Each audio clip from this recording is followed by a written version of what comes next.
Hello guys, this is your friend and we are back with a new fanfic. Which is What If Naruto Was Overpowering Phoenix Naruto x Kurenai x Anko x Temari Part 2. And if you enjoy this fanfic then please press the like button and subscribe to my channel for more fanfic like this. And now let's start the fanfic. As the four Junins walked outside the Hokage office, Anko said, "I am hungry, you all want to come and get some dango?" Kurenai said, "Sure." Asuma said, "Why not? Don't have anything else planned." Kakashi said, "Sure. It's not like I need to get up early for anything." Anko nodded and started walking toward her favorite dango stand, Rig Tag. It only took them a few minutes to get to the stand, but the sight that greeted them was not what they expected. There was a sign that said, "Under new management," out front, but when they went inside they saw the old owner standing there working the register like always. Anko said, "Leo, what's up with the sign?" The old owner said, "Oh, that. I have been having money problems for a few years with the cost of shipping supplies in and everything increasing so much that I was afraid I was going to have to close. About a year ago a guy came up and offered to help if he was allowed to be a partner. At first I told him no, but he kept talking and said only thing he wanted to do was bring in a few new items and get new supply lines. I was under contract with my old ones and could not change them until recently, but now the new lines are coming in and so we decided to announce the deal even though he's been my partner for over a year now." Asuma said, "So what new items has he brought in?" Leo said, "Well, just mostly a few variations on dango like some fruit and also some drinks. Nothing major because he did not want to change what my customers have liked for years. What surprised me was that he also helped the ramen stand down the road owned by that one guy and his daughter. The only thing he changed about them besides getting new ingredients is he wanted a few drinks that I don't carry. He said he did that to help our economy and also he wanted to repay a debt of kindness. Hey, I am not one to complain. So what would you have?" Anko said, "I will have the usual." Kurenai looked at the menu and said, "Give me one of those starfruit dangos and I will also try the flame wine. I have not drunk any of that stuff in almost 5 years as it's next to impossible to get."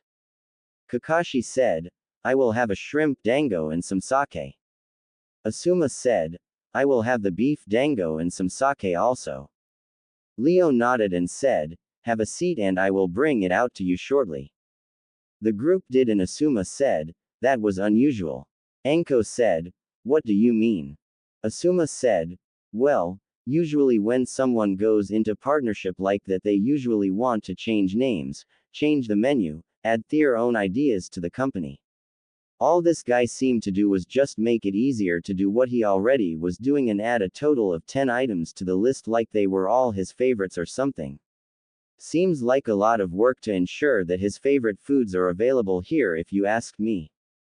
A man in the booth behind them with his feet propped up on a chair said, "It is, but when I am in town since I live alone I like to spoil myself every now and then." All of the Junins were caught off guard as not noticing the man sitting there or even felt him eavesdropping on their conversation. Anko, hating to be caught off guard, said, "It's not nice to eavesdrop on a conversation, buddy." The man who was sitting with a glass of wine, a bit of fruit in a bowl and a book in his hand, dressed in a black pair of shorts and a white pullover t-shirt, said, "I am sorry for that, Anko. I did not do it on purpose. I just wanted to relax after earlier today and did not feel the need to cook myself." Asuma narrowed his eyes and said, "Mind if I ask how you know Anko, friend?" Just then Leo came over with their food and said, "Oh Arashi, I see you met some of my best customers. I want to thank you again for allowing me to make those new renovations that are coming." Arashi said, "No problem, Leo. Like I told you before, as part of the deal, you have $400,000 a year to use for whatever you want as long as you make sure the fresh fruit and my wines are in whenever I feel the need to show up and as long as you never turn away a customer because another customer does not like that one. I feel everyone should be treated fairly no matter who they are. As long as they can pay the price on the sign they are all equal no matter if they're a king or a peasant or anything in the middle. still not looking up from his book. Leo said, "Of course not. After helping me with so much, I would hate to do anything to upset my partner." Arashi said, "Is your son still planning on going to Rice Country next week?" Leo said, "Yeah. His friend from childhood quit writing almost 4 months ago and he wanted to check on him." Arashi said, "Rice is having a sort of problem with missing nins right now. I know that he is stubborn and all, but I hope he will listen to my advice and hire some ninja. I told him I would gladly pay for it. He is a good author and I would hate to see something happen to him." Leo said, "I will talk to him, Aegean. I trust your advice since you've been right before. Well, I got customers, enjoy your evening," and walked back to the counter. Arashi sighed as he took a drink from his wine and turned a page in his book and still felt the other ninja keeping an eye on him. He said, "Relax, Asuma, even a genin knows better than to call out a total stranger's name like I did." Asuma said, "Then if you know better, why did you do it and who are you to talk to us so casually?" Each of the ninja had a weapon in case he was an enemy. Arashi said, "It never fails to surprise me when a ninja fails to look underneath the underneath, right Senseiheim?" Kurenai stiffened for a moment and blushed and said, "So this is your disguise Naru, you as she closed her eyes in pleasure. She was cut off suddenly by Arashi putting his finger to her neck and sending a small amount of chakra to her pleasure nerves. Kurenai slowly opened her eyes and Kakashi said, "What was that, Arashi?" Arashi chuckled and closed his book and said, "I am sure you understand why I am using my father's first name, but I just hit a massage point I learned over my lifetime. I figured doing that would have been better than saying don't use that name while I got this disguise on." Asuma said, "Don't you think you're being paranoid, Arashi?" Arashi snorted and said, "Keep an eye on the street for the next few minutes and tell me if I am paranoid or not. Oh, and watch my stuff. That book is getting good and I still like to finish my wine," as he headed outside and around the corner. 2 minutes later, Naruto walked by the outside of the dango stand with all 4 ninja watching what was going on. They were surprised by what they saw. Apparently word spread about Naruto being back in town because when he walked down the road, a fresh fruit vendor threw a rotten tomato at him and a man spat on the sidewalk in front of him and Naruto said, "Hi," to a woman and she pulled her kids away saying, not to go near him, he's a bad man. About 5 minutes later, Arashi walked in and sat down in his seat Aegean and said, "The only people I have met that know I am back besides your 4, the old man and Ibiki, is Aruka, Mizuki who is in jail, the guy who takes ninja pictures and the kids at the academy. Just from a possible 30 people hearing my name and 27 of them not knowing about me has already spread across the village. I say by the end of the week the council will have a meeting and someone will either try to have me killed or kicked out of the village for being a threat. This village would take Orochimaru and Uchiha Itachi back with open arms and pardons if they had a choice of getting them and get rid of me or keep me and get rid of them." He grabbed his book and finished his glass of wine.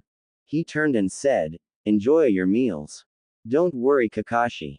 I won't tell the other 2 the hidden reason behind the bell test tomorrow. The upset chicken-headed insignificant hard will probably want to test his strength against me in a fight and the pink harpy will think Sasuke's the best and will save her from anything, so I won't really care about showing any real skills during the test, but I will try to be a team player.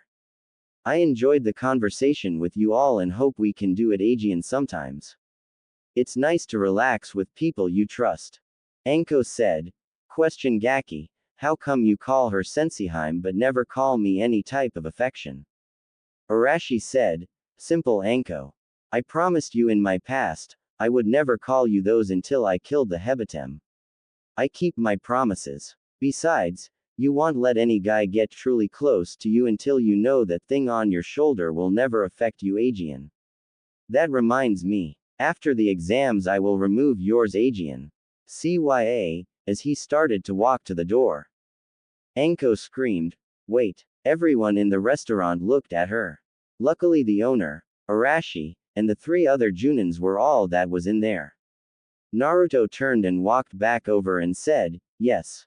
Anko said, "You can remove it." Naruto said, "Level 1 I can, but only if the host truly wants it. For you I can, but with his pow." Every one of the Junins who were looking at him a moment ago listening now heard a low growl and saw his eyes flash red for a moment, freaking them for a moment. They looked at him and saw his eyes narrow and looked out on the street to see what he was upset about. They saw a black-haired boy talking with a gray-haired boy with glasses. Kurenai said, "What's wrong?" Naruto watched the boys outside in silence a few moments and saw the black-haired boy hand the gray-haired one a folder. Naruto whispered, "Motherfucking traitor." Kakashi nodded to the others and put his hands on Naruto's shoulder and they all left shushing to the Hokage's office. When they got there Kakashi saw only the Hokage there and said, "Naruto, what was that about?" The third saw them arrived and after hearing Kakashi call the man Naruto figured it was a henjin listened as Naruto said, "I knew there was a connection but never could prove it. That is how he got all our info." The third said, "What Naruto?" Naruto walked over and powered a Rasengan and destroying a target dummy in the corner surprising the others by both the Rasengan and the speed and display he made and said, "That gray-haired boy was Kabuto, Orochimaru's right-hand man and spy. He is stronger and more dangerous than you Kakashi, so don't underestimate him when the time comes. He can regenerate from near death, so make sure you destroy his body." The other boy you all saw was Sai, with venom in his voice. Naruto closed his eyes because he is feeling his rage building.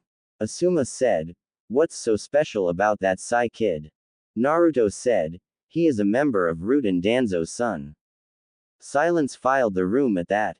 Naruto said, "I knew there was a connection there but never could find it.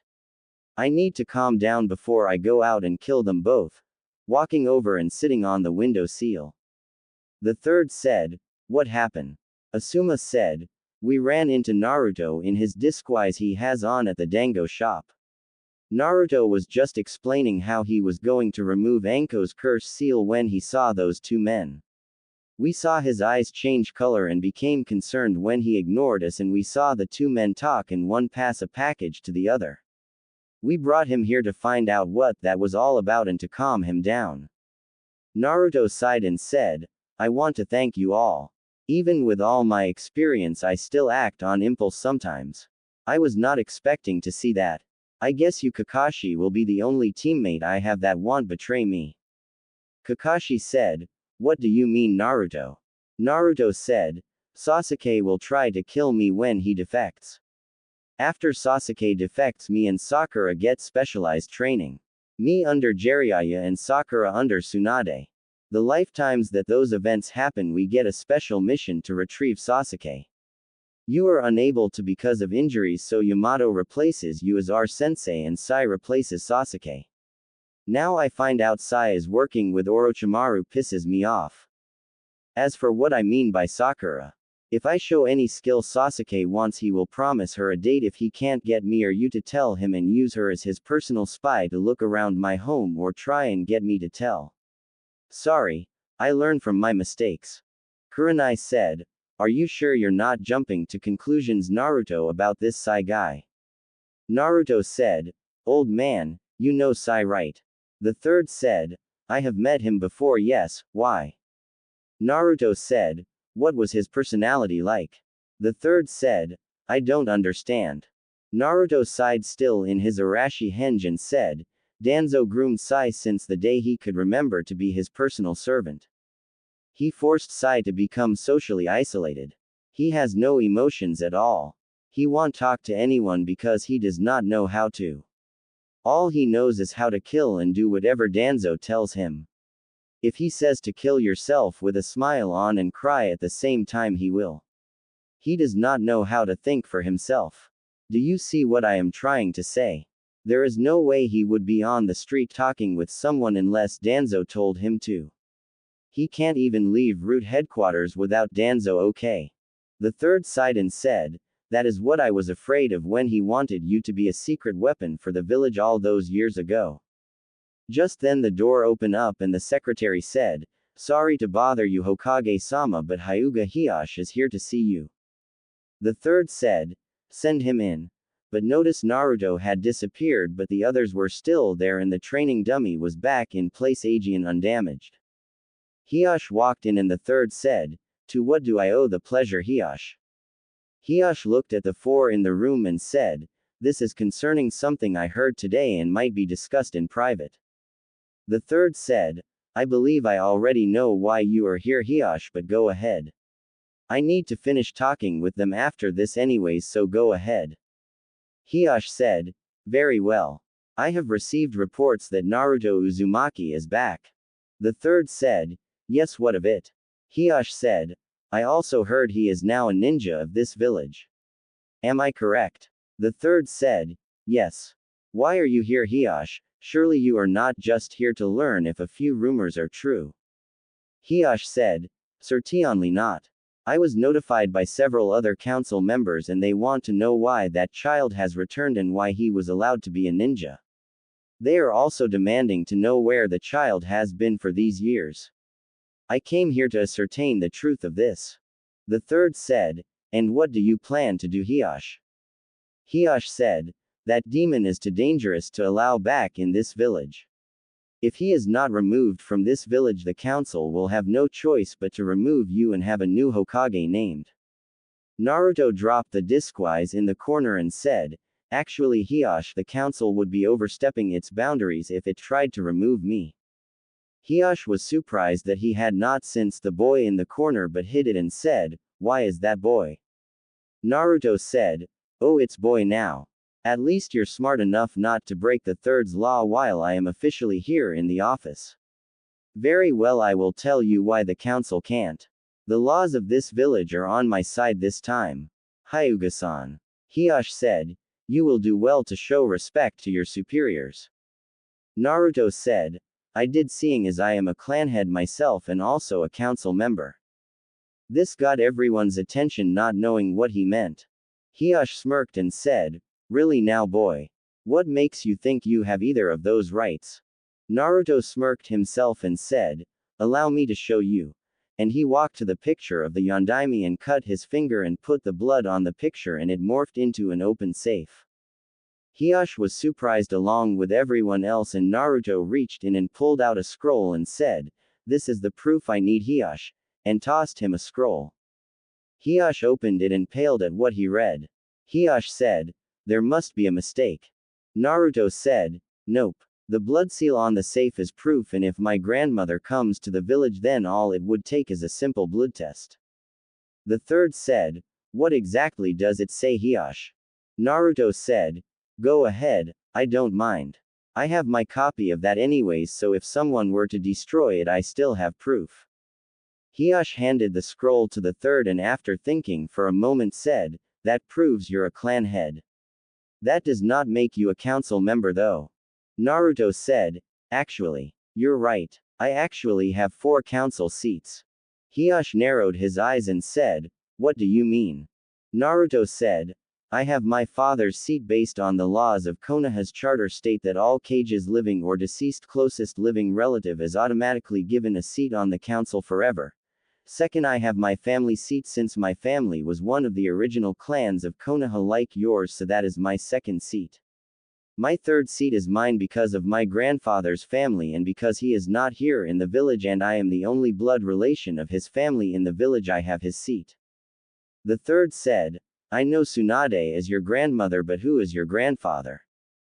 Hiyash said, "Yes, I would also like to know that." Naruto said, "Kakashi is reading his book right now." Everyone turned and saw a copy of Ika Ika Paradise fall to the ground. Kakashi said, "You hate me, don't you?" Naruto smirked and said, "Yeep. Not only do I own the publishing company for those books, but my grandfather writes them. Now Hiyash, before you have a heart attack, I think you should know one more thing before the council tries to get rid of me." Hiyash said, "That is?" Naruto said, "Do you know why I am able to not be insane after what this village has done to me because of the Kyuubi?" Hiyash did not answer and Naruto said, "My bloodline. I have the bloodline to control demons just like the first Hokage. Now here is something the council better learn quickly, as it seems to forget the laws of our village charter." The third said, What do you mean, Naruto? Even I am not sure what you're talking about now. Naruto said, as stated by the charter of this village.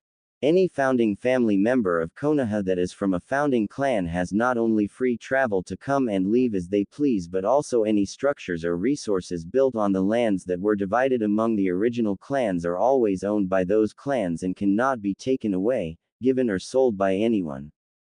They will remain owners of those lands and any buildings or resources of those lands for as long as the village of Konoha stands and cannot be taken by the council, future Hokage, or any other person or persons of power. Hiyashi said, what exactly are you getting at? Naruto said, Hokage-sama, can you bring out the map of the current village of Konoha while I grab something out of the safe? The Hokage nodded and grabbed the map, and Naruto walked back with an old scroll and opened it and said, notice anything, as the scroll showed a map of the original Konoha. Asuma looked on and said, my god. As everyone looked. Hiyashi said, that can't be right. Naruto said, when I first saw it myself I checked with the map in the archives and they are identical. My family owns everything from the Hokage monument to the current south walls of the village. The Hyuga and Uchiha own everything from the academy to Thier compound. The Third's clan owns what they still own, as do the other clans. The reason my clan lands are like this is because we were the first to allow others besides clans to move in and gave them homesteader rights. Even thought the village has prospered and everything, the law is the law. My family is seeing as Tsunade and myself are the last two of our clan own the entire village of Konoha from the boundary of the academy to the south wall north to the Hokage monument, which means that every building including the Hokage tower, hospital, stores, restaurants and homes are mine. The council cannot get rid of me. Oh, and just one more thing, Hiyashi. Look at my body with your bloodline. Hiyashi did and was surprised and seeing as his coils were larger than anyone he had ever seen and it was all blue chakra except a small amount of red and said, how?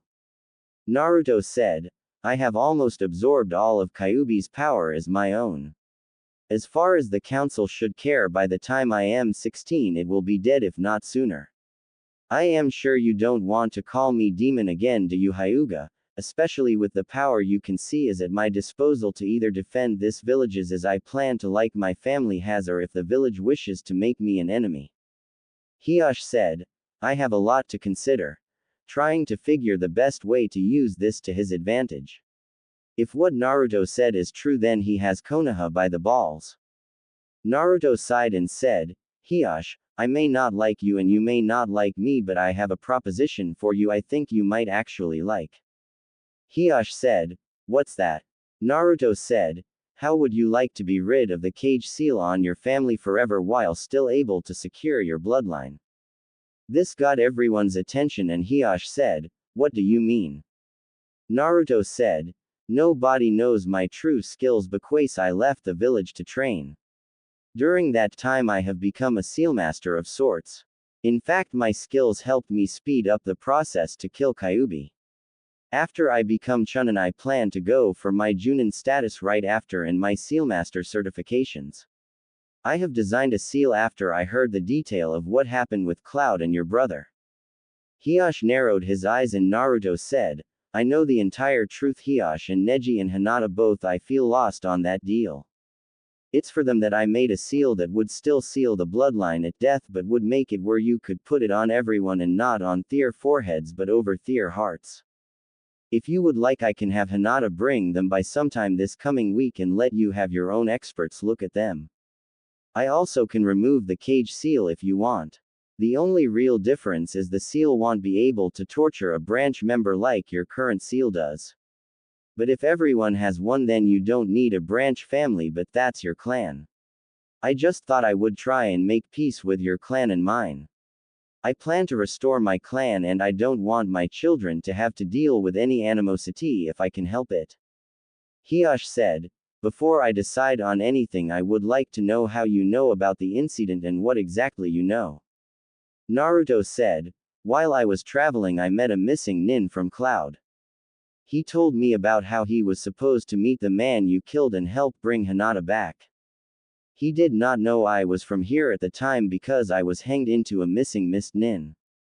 He told me about how they discovered the switch but was too late to object and how he was supposed to be killed because of his failure. I killed him and turned him in for the bounty Cloud had on him.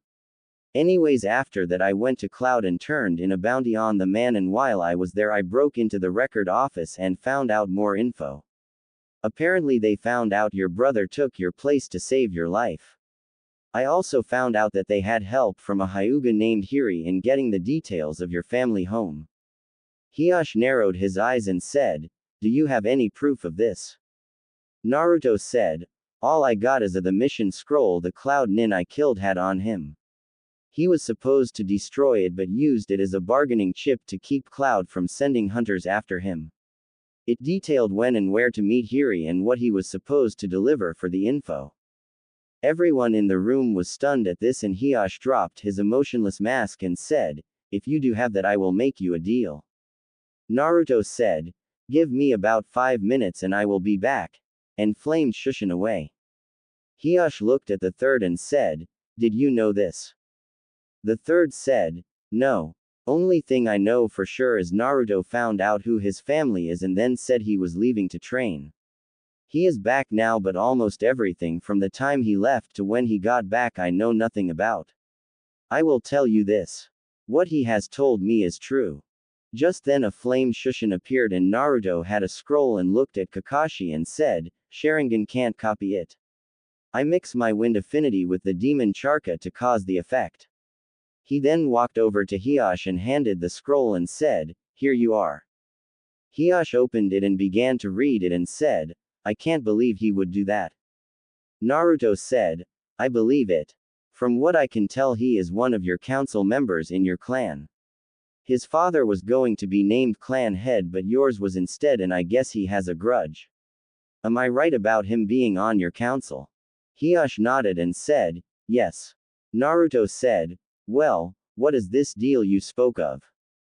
Hiyashi said, "I will support your position as the current clan head and backing on the council. I will also agree to help with anything you need to restore your clan if I am able to." Naruto said, "Money is not an issue and I want to state this now, Hiyashi. I am not interested in an arranged marriage with your daughters. It's not that I don't like them or anything. It just I want my marriages to any woman to be love. I have an arrangement in the works but I have already told all party involved that it has to be love and not responsibility. I will still have Hinata deliver the seal to you sometime in the next week. I do have a small request. I know that Neji is your nephew and his hate for the main house is clouding his judgment. Could you reveal the truth before the Chunin exams? I fear if he and Hinata somehow met he might use that forum to avenge his father." Hiyashi said, "I will do as you asked. I do request that when your future weddings are I am invited, though I do have one question. Do you know who your mother is?" Naruto said, "For now no. I am hoping to meet and convince Tsunade to return to Konoha, and if she does I will try to talk her into doing a blood test on all records in Konoha archives to see if she can tell me who it is since she does not know about me yet."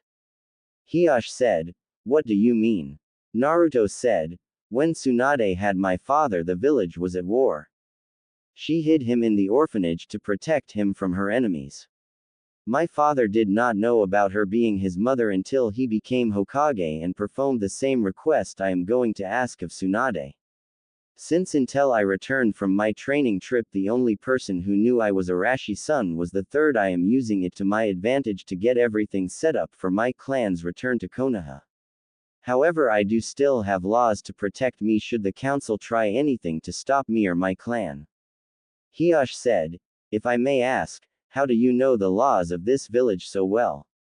Naruto said, "I have an almost photographic memory and can read the entire Konoha library in one day with a just you I know. I used that jutsu with permission from one of the firelords who had copies of all laws of Konoha and its charters." Hiyashi said, "I see." Naruto said, "Well Hiyashi, it is getting late and I know you have a lot to think about, but I would like for you to keep what you heard here a secret until I make it public. I don't want to cause a riot seeing as I am considered a demon of the village instead of the hero my father wanted. Have a good evening everyone. And flamed shushin away. Hiyosh turned and saw the third looking at him and the third said, Now Hiyosh, I would like to remind you about my law. Don't let me catch you calling him a demon Aegean or I will take actions. Hiyosh nodded and said, Kazama-san said he had an arrangement in the works. Might I inquire as to what it is? The third said, I am not at liberty to say at this time. I can tell you it will either be finalized or cancelled by the time the finals of the Chunin exams. Hiyosh nodded and said, We really messed up didn't we? The third said, I may not know his exact skills Hiyosh but I can tell you this. He is stronger than his father. Hiyosh paled and said, I see. Perhaps I should do everything I can to help him and his clan. If what he said is true his clan would be a welcome addition to any village. Kakashi said, What do you mean? Hiyosh said, I know what he was referring to when he said he still had other laws that protect his clan. As clan head he has the right to call for a vote of all current members in the village. He has the right to remove his clan and seize all of his clan's holdings and move them should 3/4 of the clan in the village agrees.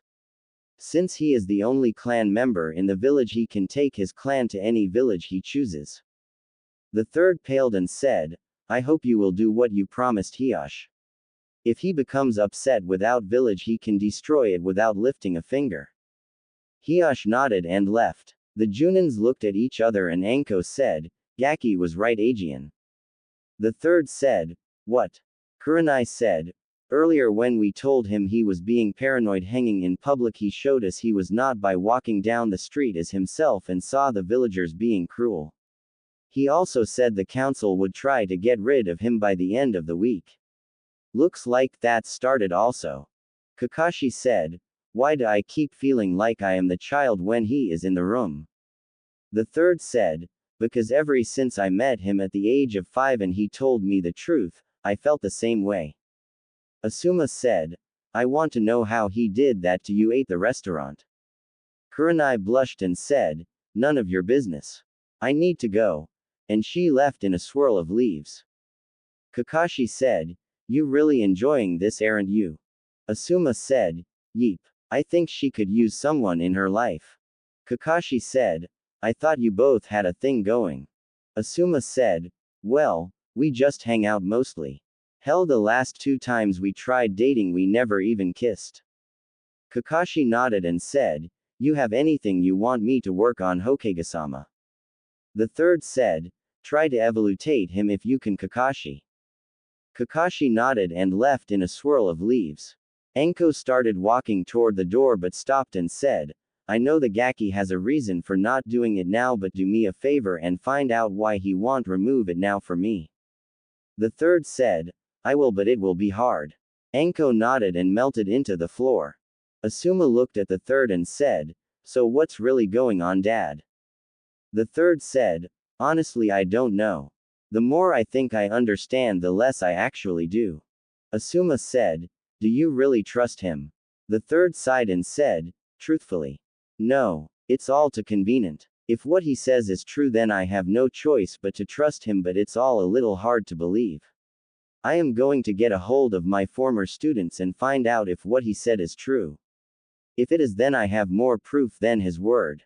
Asuma said, I should let you know that he is buying into a few business in town.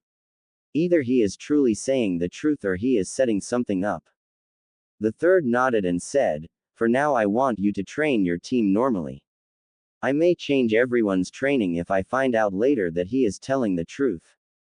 I hope my lack of faith does not come back to bite me or this village in the. Asuma nodded and left. Neither the third nor Asuma detected the small plant fade into the ground in the corner of the office. In Naruto's house he slowly opened his eyes and said, I hope so to old man. I hope so too. Looks like I will have to do things myself for a while. Perhaps someday someone will actually trust me once they know who I am. And he put his book back into the shelf of his library and walking upstairs to his bedroom. There comes a point in everyone's life where they have only one thought in their mind. That thought is I wonder how I can piss the world off today. That thought went through Naruto's mind when he started getting ready for the day. He looked to his weapon scrolls and other items he would need for the day. He looked at his cloths in the closet and smirked as he decided what to do today. Sakura was in a dream world today. First she got up an hour earlier than she normally would because today she was going to take a test with her Sasuke-kun. She got her best dress and put on her makeup, got all the little journals she kept on Sasuke and the new journal she bought yesterday to write everything her and Sasuke did now that they are on the same team. She thought about her other teammate and said, "What a jerk," remembering how he described himself. It was one line. "My name is Naruto." That made everyone there sweat drop. Sakura looked at the clock and said, "I am going to be late." Funny thing is she is 2 hours earlier than she is supposed to be. Sasuke was in his shower getting ready for the day. His thoughts were today I will be one step closer to killing him. After getting out of the shower he put on his clothes that he had laid on his bed and quickly left to meet his team. He stopped for a moment feeling something was wrong but could not figure it out. Oh well, it will only get in my way to kill him. On his way to the training ground when he would pass someone who was a ninja they would snicker at him but his pride would not let him ask why. Sasuke and Sakura arrived within 5 minutes of each other but Sasuke ignored her and she was busy writing something in journal. 2 hours after they were supposed to meet for their team meeting both Kakashi and Naruto had not shown up. Suddenly the sound of music echoed across the village of Konoha waking everyone who was not up yet and making everyone cover their ears. Now some of you might be wondering where the music was coming from. That is actually kind of funny. When people started to exit their houses to see where the music was coming from they saw something that no one in the history of the village had ever seen. A certain red-eye woman looked at the source and started to laugh her off. Everyone looked up at the Hokage monument and saw the 4 faces of the Hokage singing with the words to the song and showing actual expressions. Of course it was a genjutsu but that was besides the point. Her laughter grew even more to the point she started to cry when a figure was seen walking down the middle of the street. Said figure was 5 feet 10 inches tall and weighed about 160 pounds. He had blonde hair and blue eyes. He was currently dancing to the music that was playing. Now that would be funny but was not the reason said red-eye woman was laughing. No, the reason was how he was dressed or not dressed would be a better word for it. The only cloths he had on was a pair of boxers that had the word sexy on the front and a picture of 2 hands on the back and a pimp hat with a cane. Once the figure got closer and the red-eye woman could see his muscles and how ripped he was, he said, "Morning Senseiheim," as he continued to dance through town on his way to the training ground. Now the song he was dancing to and the Hokages were singing went a little like this. "I'm a model, you know what I mean. And I do my little turn on the catwalk. Yeah, on the catwalk, yeah. I do my little turn on the catwalk. Think about that. I'm a model, you know what I mean. And I do my little turn on the catwalk. Yeah, on the catwalk, yeah. I shake my little touche on the catwalk. I'm too sexy for my too sexy for my too sexy for my. 'Cause I'm a model, you know what I mean. And I do my little turn on the catwalk. Yeah, on the catwalk, yeah. I shake my little touche on the catwalk. I'm too sexy for my cat, too sexy for my cat. I'm too sexy for my love, too sexy for my love. Love's going to leave me. And I'm too sexy for this song." Kakashi, who along with anyone else who was asleep decided to give it up as the music still played and got ready for the day. When he got to the training ground the song was just about to end and he looked at his team but sweat dropped as 2 of his students were gaping looking behind Kakashi. He turned and sweat dropped as his 3rd student was currently standing on top of water still dancing with the music.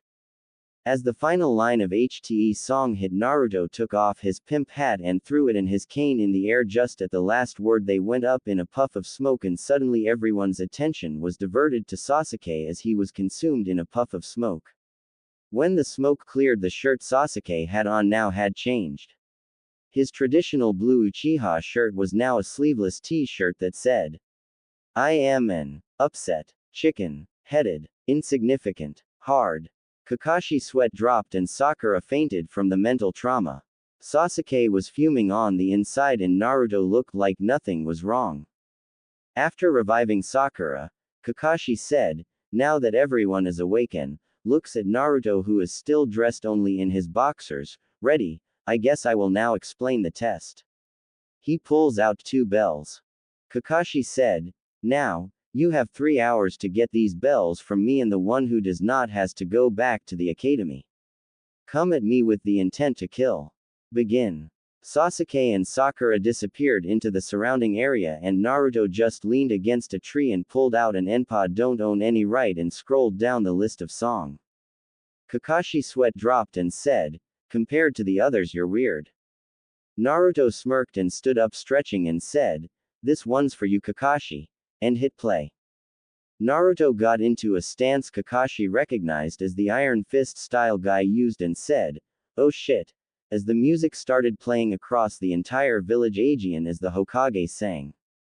Suddenly Naruto smirked and Kakashi pulled up his Hi-8 showing his Sharingan causing Sasuke to gasp. Then they both blurred out of existence.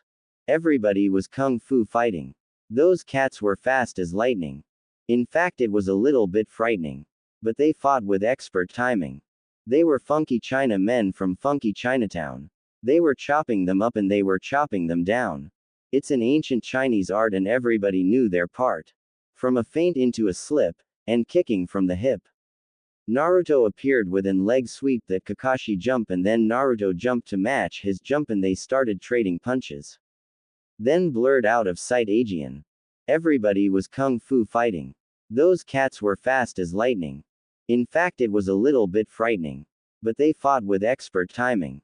There was Funky Billy Chin and Little Sammy Chung. He said, "Here comes the big boss, let's get it on." We took a bow and made a stand, started swinging with the hand. The sudden motion made me skip. Now we're into a brand new trip. Then they both appeared panting a little. Naruto changed stances to one Kakashi did not know and then charged Kakashi slow but at the last second speeded up incredibly and kicked Kakashi once of the ground. Then he received a punch into the gut, sending him double over only to receive 2 more punches being lifted at least a foot higher each time. And then a kick to the side of the head and they both blurred out of existence. Everybody was kung fu fighting. Those cats were fast as lightning. In fact it was a little bit frightening. But they did it with expert timing. Repeat, make sure you have expert timing. Kung fu fighting had to be fast as lightning. Finally as the song ends Kakashi and Naruto both appear and Naruto turns to see Sasuke and Sakura standing there gaping and said, "Look in you pockets." Both seemed confused and reached into their pockets and found the bells. Naruto said, "Same time tomorrow Kakashi." Kakashi just nodded and pulled his Hi-8 down before collapsing on the ground. Sasuke is at a loss for words and Naruto goes through his songs and starts walking away and Sasuke said, "Fight me." Naruto smirked and hit play and said, "Fine," and got into another fighting stance and the music started playing.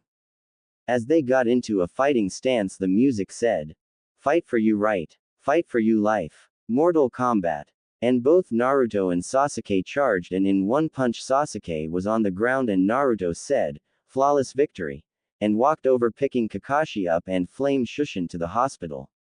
Sakura went over to Sasuke crying but then a female voice said, "Kiss him." Sakura looked around because it's not her inner self but did not see anyone. She said, "Who's there?" The sweet voice said, "I am you Gordian Angel. I gave Naruto the ability to beat Sasuke so you can have your way with him while he is asleep. Now kiss him." Sakura said, "No." The voice said, "Fine.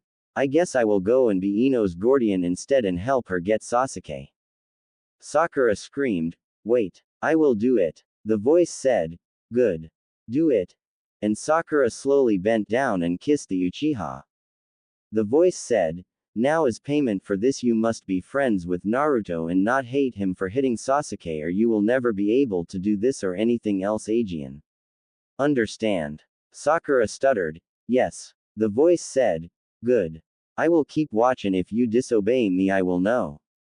Remember. Practice every chance you can when Sasuke is out so when you finally kisses you awake you will know it's true love.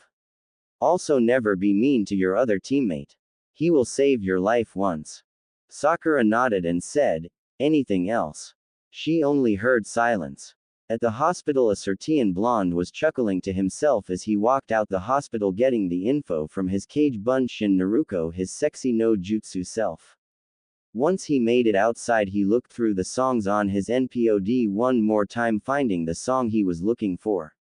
He jumped up on the roofs and makes his way to the Hokage monument and hits play listening to the song as he stands looking over the village and the music starts to play.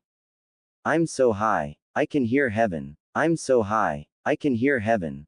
Oh but heaven, no heaven don't hear me. And they say that a hero could save us. I'm not gonna stand here and wait. I'll hold on to the wings of the eagles. Watch as we all fly away. Someone told me that love would all save us. But how can that be? Look what love gave us. A world full of killing, and blood spilling. That world never came, and they say that a hero could save us. I'm not gonna stand here and wait. I'll hold on to the wings of the eagles. Watch as we all fly away. Hi igh. Now that the world isn't ending. It's love that I'm sending to you. It isn't the love of a hero. And that's why I fear it won't do. And they say that a hero could save us. I'm not gonna stand here and wait. I'll hold to the wings of the eagles. Watch as we all fly away. And they're watching us. Watching yous. They're watching us. Watching yous. As we all fly away. And they're watching us. Watching us. They're watching us. Watching us. As we all fly away. Yeah. And they're watching us. Watching us. They're watching us. Watching us. As we all fly away. Yeah. Whoa. As the music ended Naruto had his eyes closed and said, watch me dad and Kyuubi. I will protect this village and everyone in it. And he let the wind blow over him and silently stood there enjoying the peace. Unfortunately all good things must come to an end and Abnu landed behind him and said, the council wishes to see you. Demon. Naruto nodded and flamed Shushin away scarring the Abnu. When Naruto arrived he was greeted by the Hokage and his two main advisors as well as the entire council. Naruto was still in just his boxers making most of the council furious. Naruto looked at them and smirked and sighed. So what does the illustrious council of Konoha wish to see me for? I was enjoying my time on my lands this morning. Danzo said, shut up boy. We are here to discuss your disturbing the village this morning and your punishment. Naruto dropped all restrictions he had on his power and flashed his ki which combined with the backlash was enough to scare the entire council. Naruto said channeling his demonic chakra into his voice, before any of you pissants try anything this morning you will listen to me. I am not the same Naruto Uzumaki you all pushed around as a child. In fact my name is not even Uzumaki. It's Kazama just like my father Arashi Kazama the Yondaime. Second the effects of that genjutsu were felt only on lands I own based on the laws of Konoha. Third I am also the grandson of Tsunade who is the granddaughter of the first Hokage and the grandniece of the second Hokage. Seeing as she is not in this village right now I am the current clan head of both her family and the Kazama family that adopted my father when he was placed in an orphanage for his protection. Based on that fact I also have multiple council seats in this council. If you would look at the charter of this village you would discover I also own everything from the South Gate to the Academy to the Hokage Monument as it was written in the village charter. Now that I really pissed you off I have one last thing before I release you all. You know why I was chosen to stop the Ninetales. It's not just because my father could not ask another family to give their child. No, it's because I was the only one who could contain it. Why you ask? This. And Naruto slammed his hand against the ground causing a tree to burst through the council chamber floor and right through the roof of the building. Naruto then released the key and put his power restrictors back on and smirked seeing the scarred look on everyone's face. Naruto said, so what do you want to see me about? Well, I will let you all think about what I said. Have fun, pissants. And he flamed Shushin away. Now those who knew of Naruto being from the future were surprised when he took this course of action. Not only had he told the council basically to kiss his power spike was enough that it scarred the shit out of everyone in the entire village being so massive. Naruto was still pissed off after he went to walking through the streets of Konoha. Everyone seemed to be giving him wide berth of walkway. Naruto saw a figure walking toward him pissed and said, "Gaki, what the hell was that about? Not only do you piss off the entire village but you get into a pissing contest with the council scaring the shit out of everyone in the village." Naruto ignored her and kept walking. She looked at him and said, "What? No answer. Too good to talk to a friend. Here I thought you wanted to be special." Naruto stopped in his tracks and said, "Trust Anko." Anko stopped and looked confused and said, "What?" Naruto said, "I said trust. Do you know how hard it is to live a life where the people you want to be close to don't trust you? It's not bad enough my father had to curse me, but even after I tell the truth to those I trust and I expect the same thing from them, but I no matter what I am never trusted." Anko looked at him and said, "You are an idiot. Of course no one is going to trust you. You're a ninja. We make our living out of deception, idiot. You know for someone who lived as much as you say you have you can be naive." Naruto looked at the sky and said, "You know the last thing Kyuubi told me before he died, Anko?" Anko said, "What, Gaki?" Naruto said, "He told me that I should never deny who I am. To do that would be betraying myself. You know what the sad thing is? I never had a chance to know who I am. I have always been what everyone already thinks I am. A monster, a demon, an idiot, a weakling, a dead last and a failure. I have had to fight for every ounce of respect I ever had. Do you have any idea what it's like to wait for the people you trust to stab you in the back?" Anko stood there quietly and said, "Yeah, kid, I do. But I also know something you seem to have forgot. Respect is earned, not given." Naruto looked at her and sighed, closing his eyes and said, "I am tired, Anko. Truth is I don't know what I truly want to accomplish." Anko looked at him and said, "What makes you happy?" Naruto was quiet for a moment and said, "Having someone talk to me as an equal without looking at me with hate. Enjoying a meal with someone and not worry if I have been poisoned. To have the one thing I never actually had. A family. That is what would make me happy. The feeling of not being alone anymore." Anko said, "So why do you try so hard to show everyone how much of a badass you are and give them one more reason to hate you and stay away from you?" Naruto looked at her for a moment and said, "You're right. I already blew this one and probably will get the Leaf Village destroyed because of my damn pride and arrogance." Anko said, "You're going to start over again, aren't you?" Naruto nodded and said, "Thank you." Anko said, "What?" Naruto said, "I know what I need to do now and blowing my stack at the council did help clear my head. I have dealt with those assholes enough and learned enough laws to really piss them off. I have wanted to do that so much it felt good. I do have one thing I have always wanted to do." Anko said, "What's that?" Naruto said, "You like torture, right?"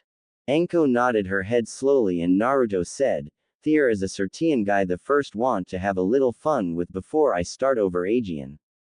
Anko said, "What are you planning, Gaki?" Naruto said, "How would you like a little revenge on Orochimaru?" Anko grinned and said, "I like you style, Gaki. What do you have planned?" Naruto said, "Meet me at the tower in the Forest of Death in 2 hours." Anko nodded and Naruto disappeared in a swirl of flames. 2 hours later, when Anko arrived at the tower in the Forest of Death, the sight that greeted her was not what she expected. The main battle arena had 2 trees growing out of the floor and she saw a gray-haired kid with glasses being held to both trees by vines. Anko walked into the room and said, "What the hell?" Naruto walked over and threw a glass he was drinking against a wall, shattering it, and said, "Meet Kabuto, Orochimaru's right-hand man." Kabuto said, "I don't know what he is talking about. I have never met Orochimaru before." I was on my way to the hospital to work and he appeared out of nowhere and brought me here. Help. Naruto said. Anko, he says he never met Orochimaru before but check his neck. Kabuto paled as Anko walked over and saw a curse seal and she said, never met him huh? Okay Gaki. You got my interest. What do you plan to do? Naruto said, well Kabuto here has a healing ability almost as good as mine. I was thinking we could play a little game. First one to leave a permanent scar on him wins the right to move on to the next form of torture. Anko smirked and said, I like you style Gaki, and pulled out a kunia. Naruto smirked and also pulled out a kunia. The next 6 hours screams could be heard coming from the forest of death but since everyone avoided it no one heard them. After it was over and Anko said, I can't believe you did that. Naruto smirked and said, me, I just carved our names into his back. You removed his manhood. Anko said, well, we did learn that was the one thing he could not grow back. Naruto nodded and said, I know what you mean. You pulled out his nails. I broke his knuckles. You removed them. I shattered his arms. You filled his muscles with venom. I broke his ankles. You removed teeth. Anko said, at least I like the way you finished him off. 100 exploding tags wrapped around a kunia that you used the 1000 years of death with. Naruto smiled and said, at least we found out a little info about Orochimaru I can use. Anko sighed and said, so when are you going back to start over Aegean Gaki? Naruto's smile faded and said, soon. I already used the only poison that can kill me and put it in my body before we started. I did not want to ask anyone to kill me to go back. It should finish me soon. Anko nodded and said, so what do you plan to do when you go back? Naruto said, I think I will work behind the scenes Aegean. Secretly get strong again. I don't know if I will do the disappearing act Aegean though. Even though I traveled some it was lonely. Anko said, so what about your clan? Naruto said, I only know 3 women I would like to have in my life. Senseiheim, Temari-chan and you but I don't know how to get all 3 of you and do what needs to be done. I don't want to live without all 3 of you though. You each have a quality that is unique to you that makes my life more complete. Anko said, you seem to know how to get Kurenai and that Temari girl. I think the only one who you don't really know how to get is me, huh? Naruto nodded and said, Temari is an easy one to get. All I have to do is either arrange a marriage with her father or help Gaara but I hate going through the old man to do it. Once I actually meet her it is easy to get her to like me because I don't use her to get to her father or as a plaything. I see her as a person and let her know. Kurenai is harder to get because guys are always trying to seduce her for her looks but if I show her how special she is to me I can do it. Also the fact I am interested in the real her helps. You, the only thing I really have to impress you is my drive to kill the Hebatem. I know you have a mask up to keep people from getting close and even with my lifetimes I never could get really close to share the pain I see in myself also. Anko nodded and sat a moment and said, when you go back there is 3 things you could do to impress me. Naruto looked at her surprised and she said, first, send me some white roses.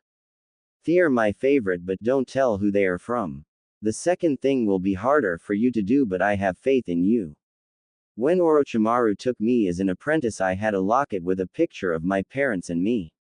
He took it and threw it into the chasm by the hot springs on the west side of town. I figure with your bloodline you might be able to get down there and return it to me. Naruto nodded and said, what's the third thing? Anko closed her eyes and said, do you know my middle name? Naruto shook his head no. Anko said, it's Sarah. Nobody knows it except you now. Not even Orochimaru. When you send me the flowers and the locket call me Sarahime. Nobody has called me that since I was 5 when my parents died. Don't reveal who you really are to me until you're this age Aegean though so I will take you serious. You can tell me about yourself in letters and stuff but don't tell your age and treat me special. Also put a code word that only you and I will know in case someone were to get the letters instead of me or something. Naruto started to cough a little blood now as the poison was finishing what it was to do.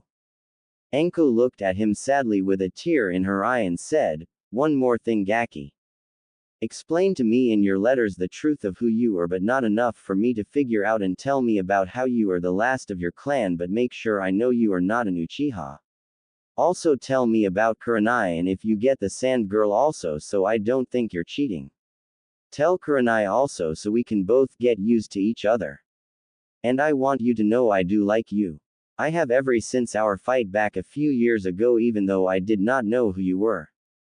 Naruto smiled at her and felt his eyes slowly closing. The last thing he felt before he died was a few tears hit his cheek and a soft kiss on his lips. Naruto blinked as he opened his eyes, looking at a roof that he truly hated, and said, "This time I am doing it for myself. Not for the village, not for the old man.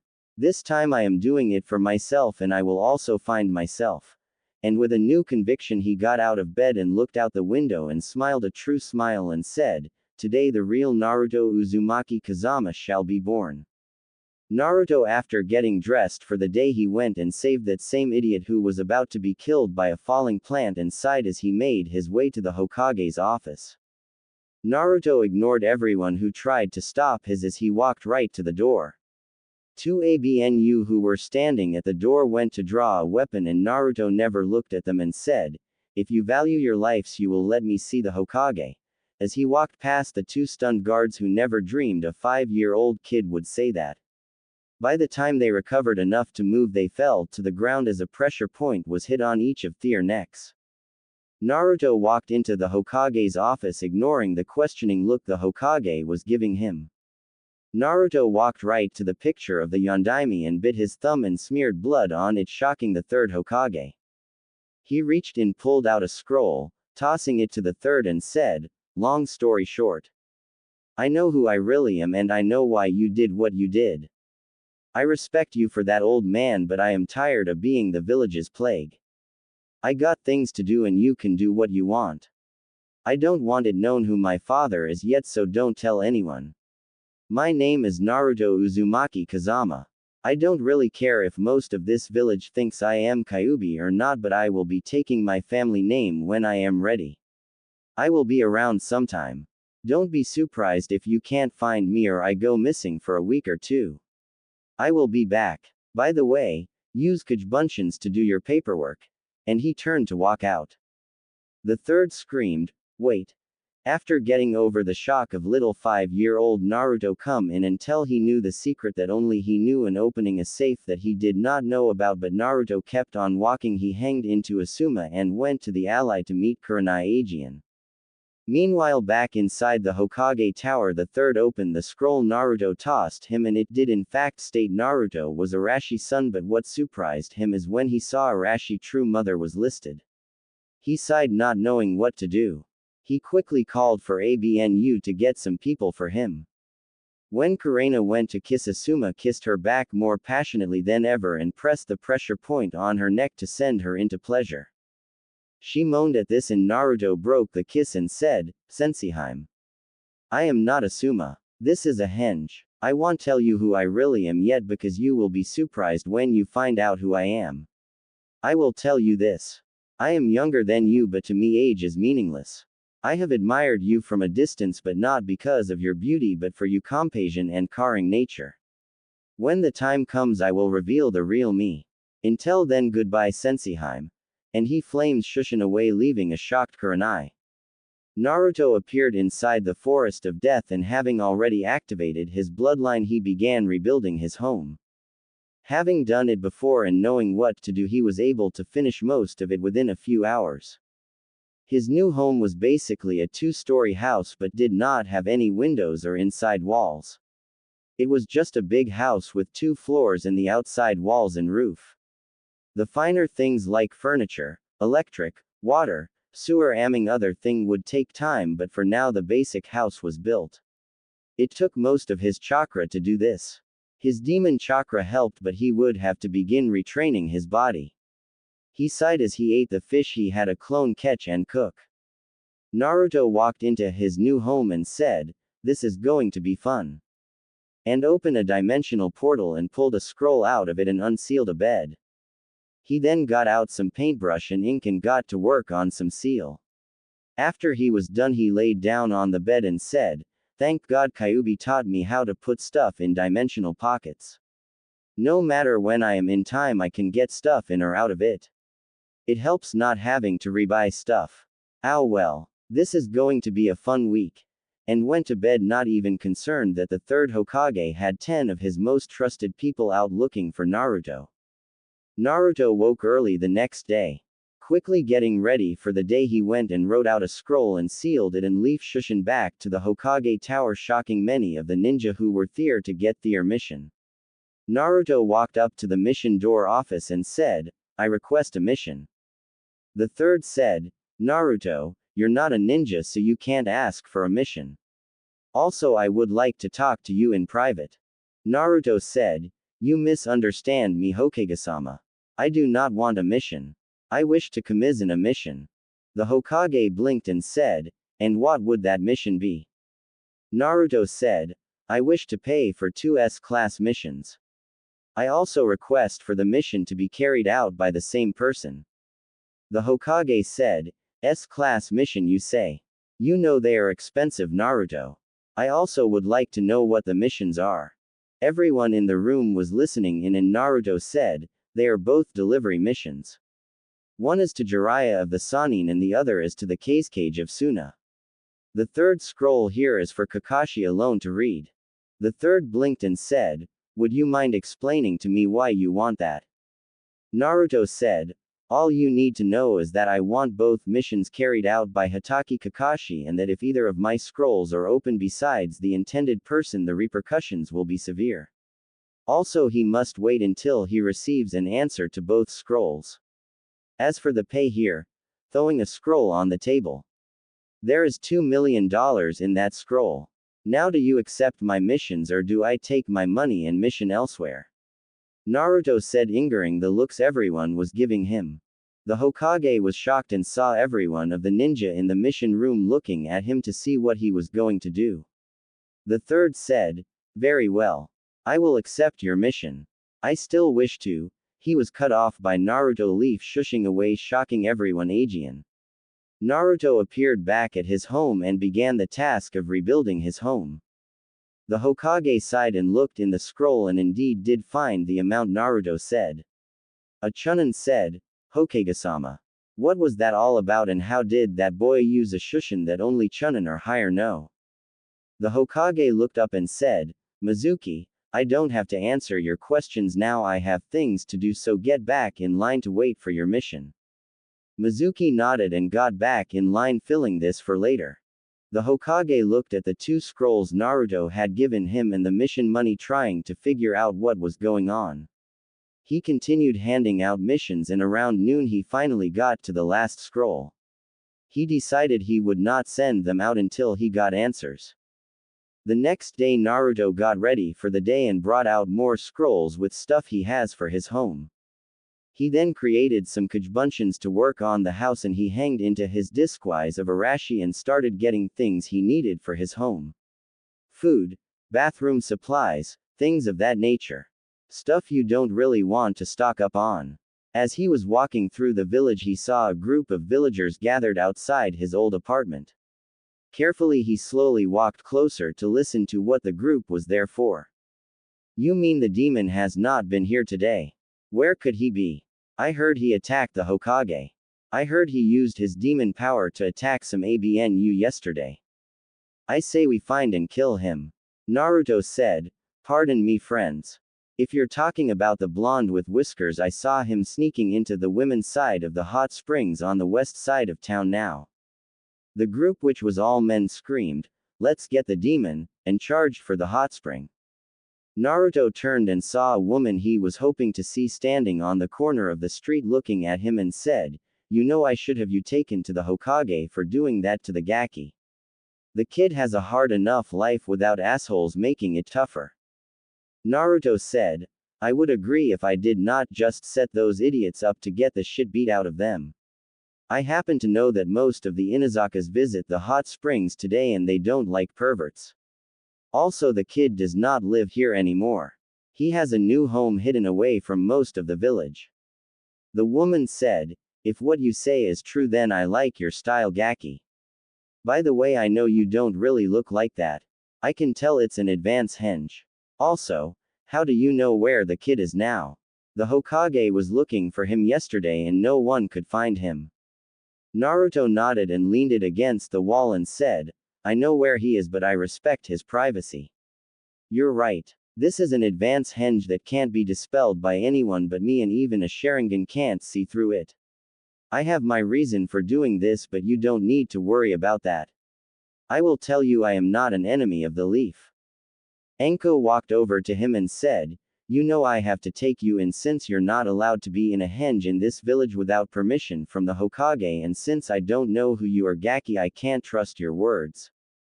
Naruto nodded and said, I understand, but I won't be going this time. Take care, Sarahime. And he flamed Shushin away, leaving a very shocked Anko. Naruto arrived at his home and saw his Kage Buns have been making great progress on his home. He sighed and sat down and said, I am glad chakra control is based on how smart you are. If I did not have such good control from everything, I would never be able to henge and Shushin like this. Even Kage Buns in my bloodline are draining. I need to get my reserve back up quickly. He looked at the stuff he had bought and the stuff still needing to be put in place or built. The kitchen was nearly ready. The bathroom was done and all seals for both rooms were finished. The seals to provide electricity and water to the house had been done, so basic necessities were done. The next day Naruto went into town disguised as Arashi Ajian and walked into the Yamanko flower shop. A man with blonde hair Naruto recognized as Ino's dad said, Welcome to the Yamanko flower shop. How can I help you today? Naruto said, I would like to have some flowers ordered and delivered. The man nodded and said, Can I ask why you're in a henge? Naruto said, It's because the ladies that I want to send the flowers to do not know it is me that is sending them, and I want to get both their attentions before I reveal who I really am. Inoichi said, I understand, but you know the Hokage has already sent word to all Junins in the village to capture you, right? Naruto said, I figured he would, considering I display skills no one in the village has seen before. I am not going to cause any trouble, but I would like to order my flowers before we get to official business. Inoichi said, You know I can't do that.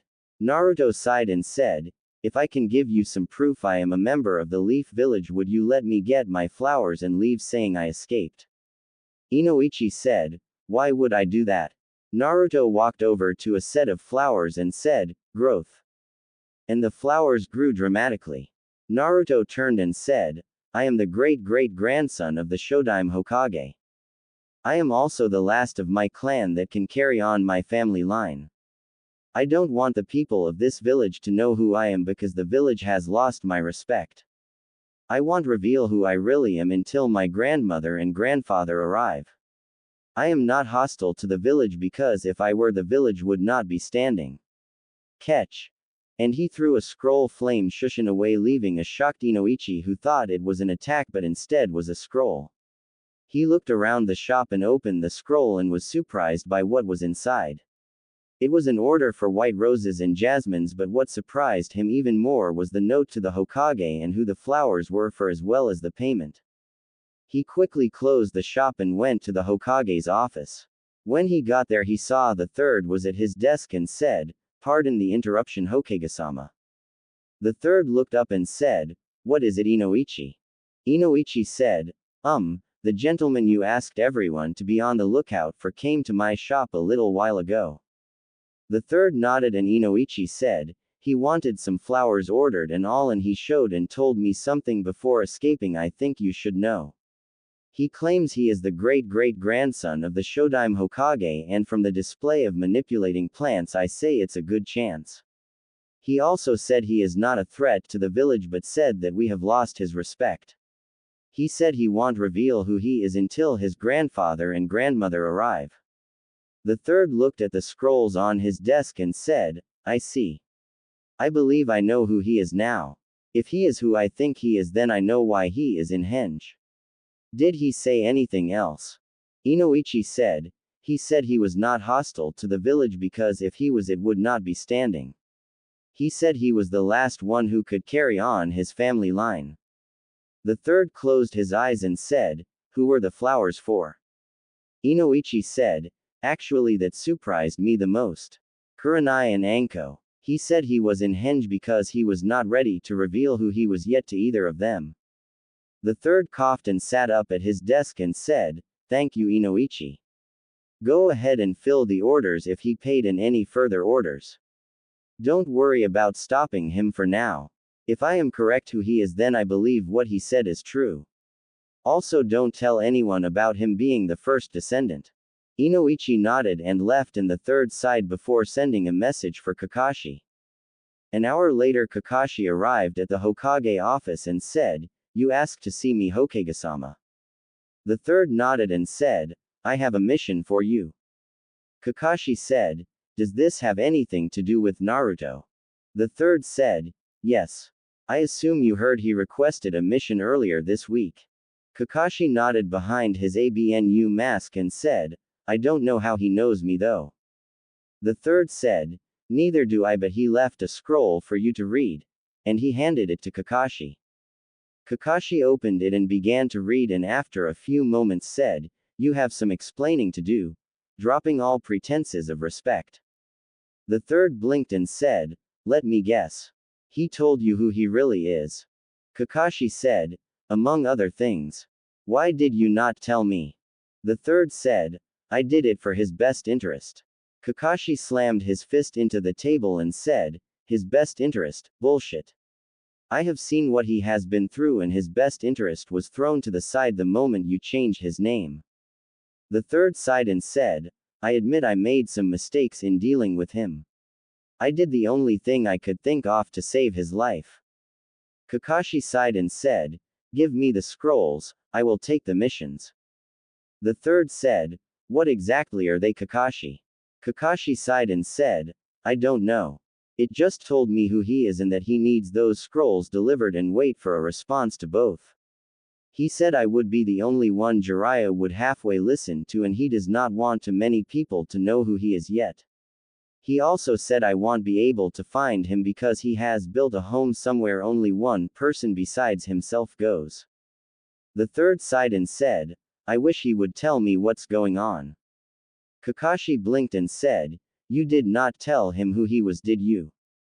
The third said, "He walked into my office this week after knocking out my 2 guards and opened a safe I knew nothing about that I assume his father installed, and then said he knew who he was and knew why I did what I did, but said he was not going to be this village's plague anymore, and walked out after giving me a scroll from his father.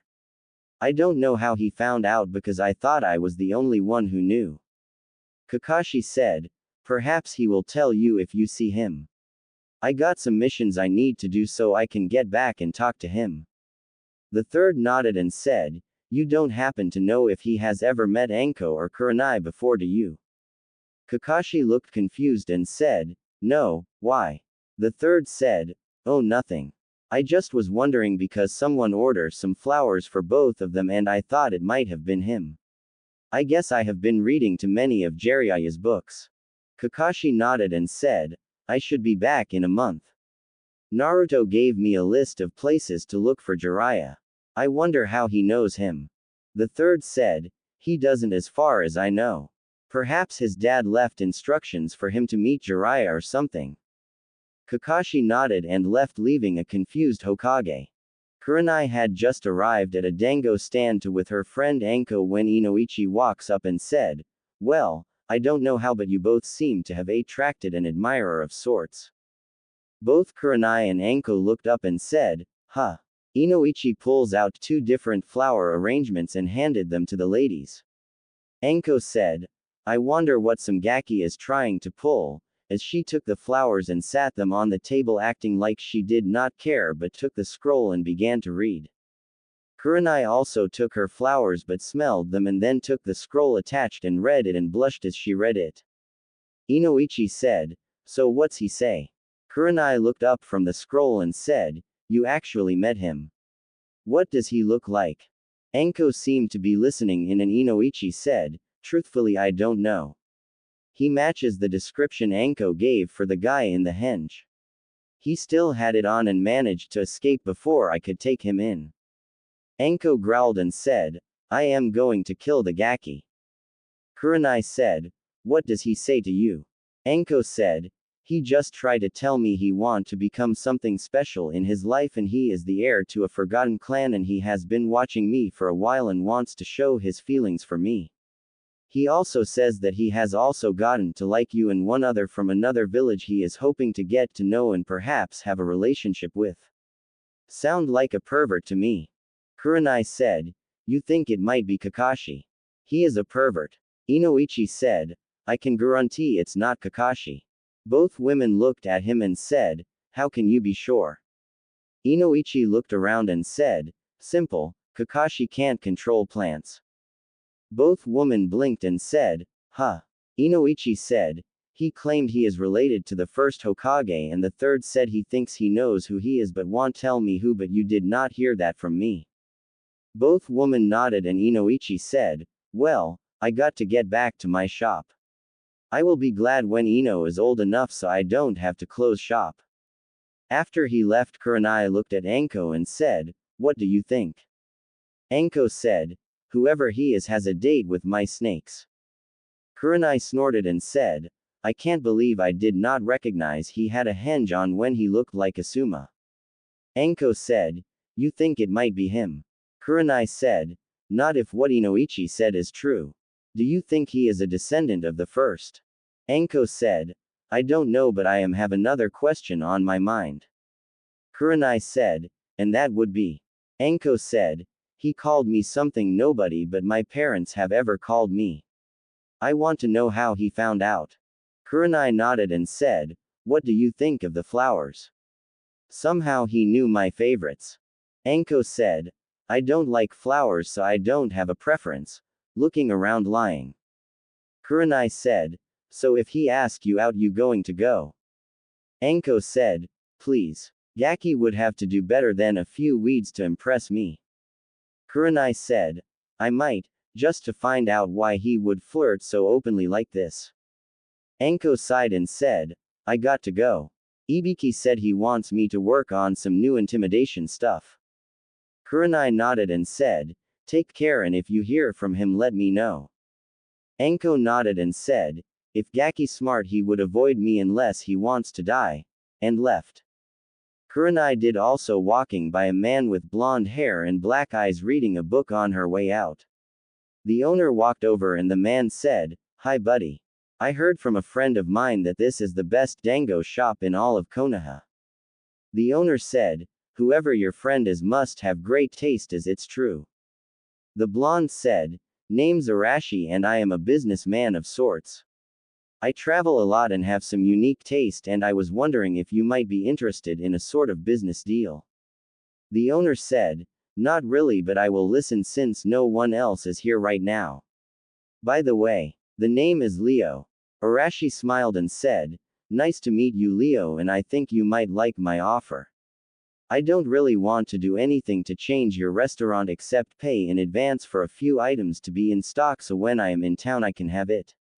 My offer is 100,000 a year if you would just carry 6 items. 3 different fruit and 3 wines that's it. I like to relax with dango fruit and wine but it hard to find these items in villages this far away from Cloud." Leo said, "Well we don't really have trade routes with Cloud so I don't think it's possible even though you have a great deal." Arashi said, "That's not a problem. Even though the wine I want is common in Cloud it is not made there. In fact I have a supplier who can deliver them. I just want to make a contact here to supply it since I am planning on spending a lot more time in the Leaf Village." Leo looked at him and said, "Well that doesn't sound too bad but the 100,000 a year you cost me if I have to store the items for any period of time." Arashi said, "I understand perhaps I can make it better for you. Every year for 4 years you go with keeping the item in stock I will give you a bonus at the end of the 4th year of 200,000 for any inconvenience." Leo seemed to be in thought and said, deal. How long would it take to set up the supply line? Arashi said, I should have it set up within 2 months. Leo nodded and said, sounds good, partner. Arashi said, partner. Well, if you insist. Leo said, yeep. I was actually in a little financial problem since my regular supplier sold out last month. Arashi nodded and said, well, it's getting late. I will draw up the contract and bring it by later this week. Good night. And he got up and finished his drink, walking off. After he made it outside, he walked toward a side street and then down an alley and stopped and said, your detection skills are getting better, Senseiheim. A genjutsu dropped, revealing Kurenai at the end of the alley and said, yours are also good. So tell me, when will I actually get to see the real you? Arashi said, someday, but I want to prove to you and Anko I am not just some pervert or stalker. As far as what I was doing back there was a coincidence that you were there. Isn't that right, Sarahime? Turning his head slightly to Anko at the other end of the alley. Anko said, so Gaki. What do you plan to do? Arashi changed henge to brown hair and blue eyes and said, well, to answer that, I have figured out a few things and I plan to do them to impress you both. I can't wait for you to meet the real me, but for now I will just leave a parting gift. Pulls something out of his pocket and sets it on the ground and disappears in a swirl of flames. Anko looked at Kurenai and said, how does he do that? Kurenai said, I don't know. Walks over and picks up what he left. Anko walks over and gasps. Kurenai looked at Anko and sees her slowly reaching for the item. As she touches it, a single tear escapes her eyes. Kurenai asks, are you okay, Anko? Anko just nods and said, my mother's locket. Orochimaru threw it into a chasm on the other side of town. Even with all my skills now I could not get to the bottom to get it, as she holds the locket close to her heart. Kurenai smiles a small smile as Anko opens it and shows the picture of Anko as a little girl with her parent. They both stand there in silence for a few minutes and Anko whispers, thank you, before they part for the evening. On a rooftop a little ways away from the two, Arashi says, you're welcome, and flames shushin home. 4 days later at Suna, one Hatake Kakashi was standing in front of the cage in his ABNU uniform and said, thank you for seeing me, Kazekage-sama. The cage said, of course, ABNU. So what do I owe the pleasure of your visit? Has something happened that the Hokage needs to draw to my attention? Kakashi said, honestly, I don't know. I was given a mission to deliver a scroll to you and wait for a response, as he holds out a scroll. The cage looked at it and said, very well. And he takes the scroll, opening it and begins reading it. After a few moments he puts the scroll down and looked at it a few minutes and said, I will arrive at that time to allow a meeting. Correspondence will be allowed and I accept the gift he has given. I will also not mention it to anyone besides my family. Tell him that I agree to his stipulations. Kakashi nodded and said, I will tell him when I see him. Kakashi started to leave and the cage said, you don't know what delivered to you. Kakashi stopped and turned and said, no, Kazekage-sama. The cage said, tell me, ABNU. Do you know this Kazama? Kakashi stiffened and said, a little, sir. My duties keep me away from the village mostly. The cage nodded and said, do you know if he is a good person? Kakashi blinked behind his mask and said, I believe so. The cage said, good. Dismiss and safe journey. Kakashi nodded and left, heading for his next destination. Back in Konoha the next day, Anko was walking through the forest of death holding the locket she received earlier this week when she felt some chakra coming from inside the forest. Deciding to investigate, she quickly used her stealth to travel deep into the forest to the side farthest from the village but also the most dangerous. She followed the chakra source for about half an hour and when she arrived at an area she felt the source from, she was shocked because of the sight that greeted her. Over 500 cage bun shins were waterwalking and running up and down trees. She recognized the cage bun shins as the Kyuubi kid. Suddenly she saw something fall into the clearing and destroy a couple of clones that were balancing on kunias. She looked up and nearly had a heart attack. Sitting in the trees was a huge mansion. She made sure she was concealed and held her chakra as low as possible as she looked around. She watched and soon saw one of the clones that was different. She looked at it and watched as 25 new Kujbunshians appeared around that one.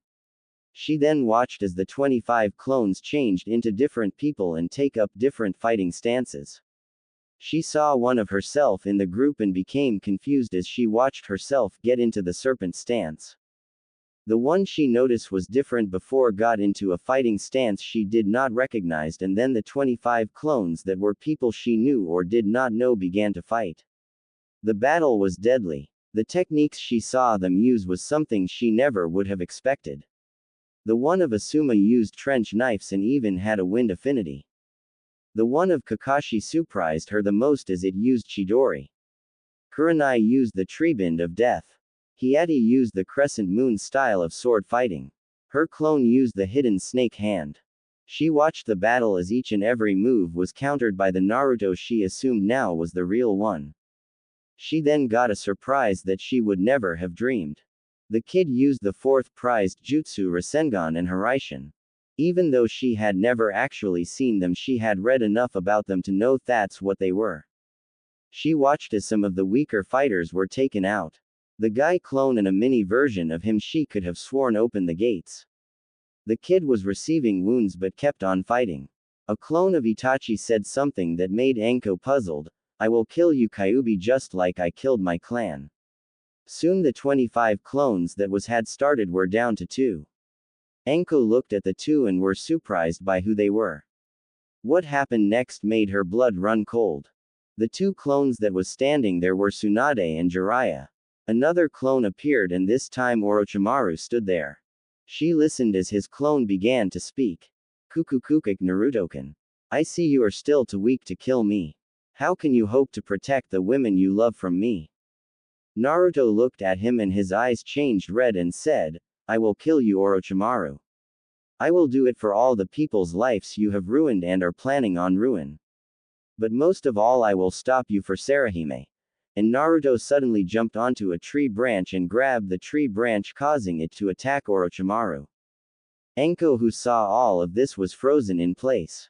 She then heard the other 2 Sannin clones speak. Naruto, why do you fight for a village that curses the day you were born?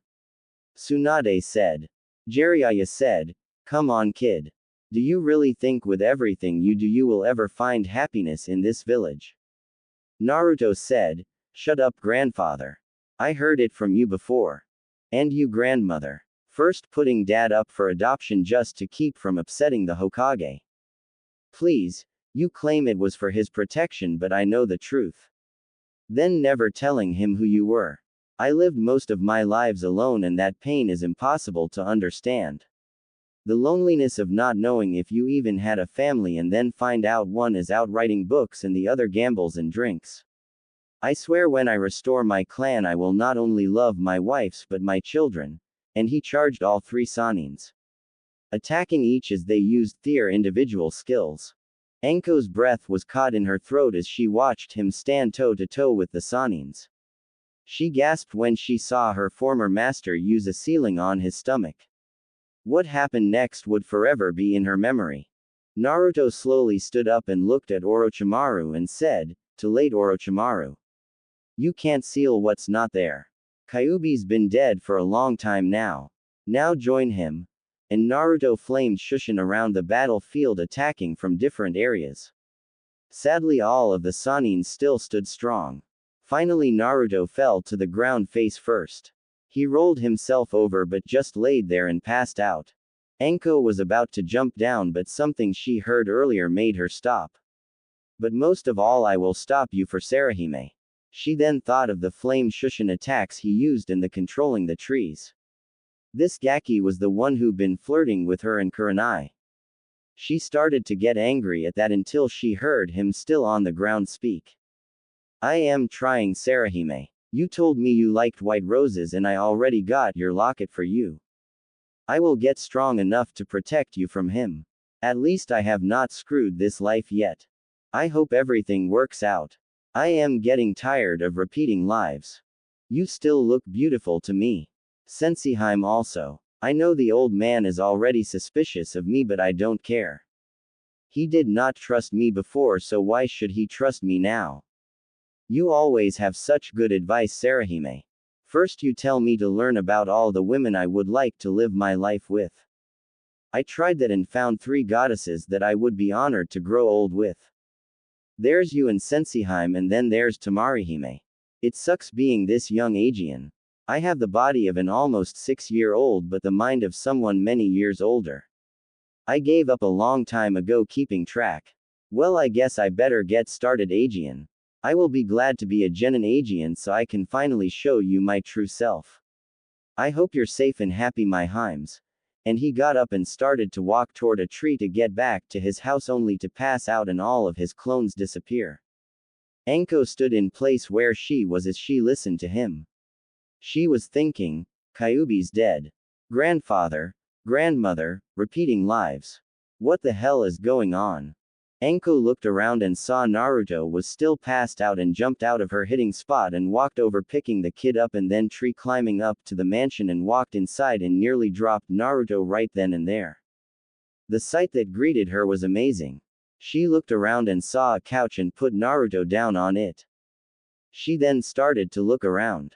She saw pictures of herself older than she is now with different people. She saw a picture of Tsunade and Jiraiya with some kid who looked like Naruto, and after seeing the whiskers she was sure was him. She saw the same thing with Kurenai with what looked like a genin team. She soon found a similar picture of Naruto in an orange jumpsuit with a pink-haired girl and what looked like an Uchiha and Kakashi. Anko said, "Do you ever show your face, Kakashi, and what the hell is with the orange jumpsuit? It practically screams kill me." A voice from the couch said, "No, he doesn't, and the jumpsuit is all the stores would allow me to buy, Anko. They do after all want the Kyuubi brat to die." Anko turned and saw Naruto sitting up slowly.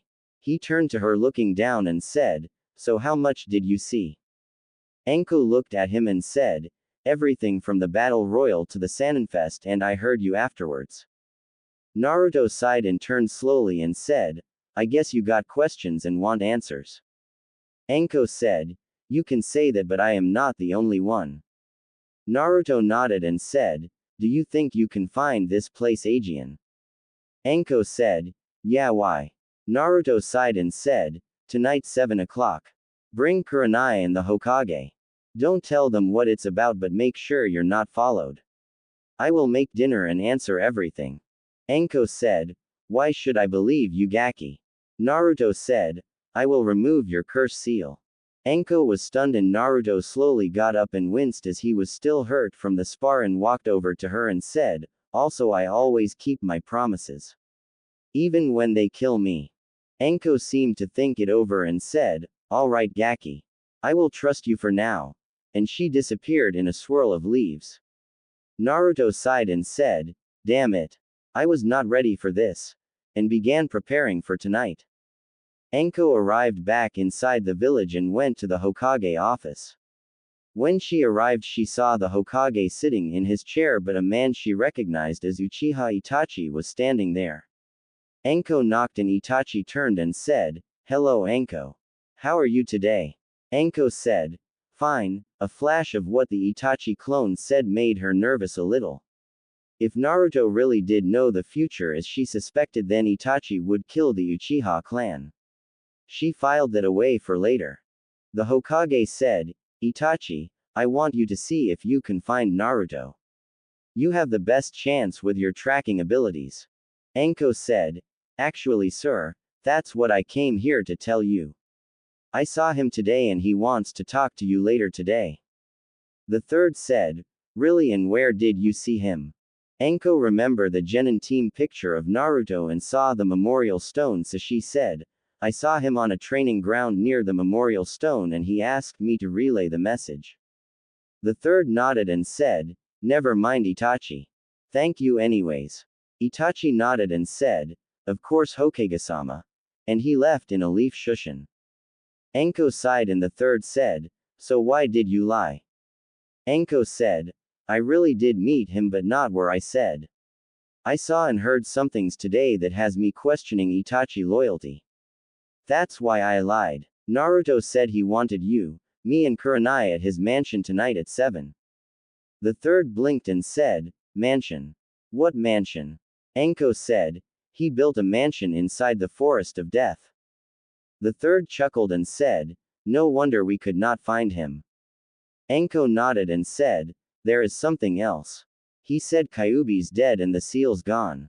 The third paled and coughed at this and said, anything else? Anko said, I think the rest should wait until tonight. I would tell your family you won't be home till late because I think this is going to be long night. The third nodded and said, why are you so open about this, Anko? You hardly trust anyone and the fact you are basically putting all your faith in Naruto is something I have never seen before. Anko thought for a moment and said, I seen that kid do something even I could not do.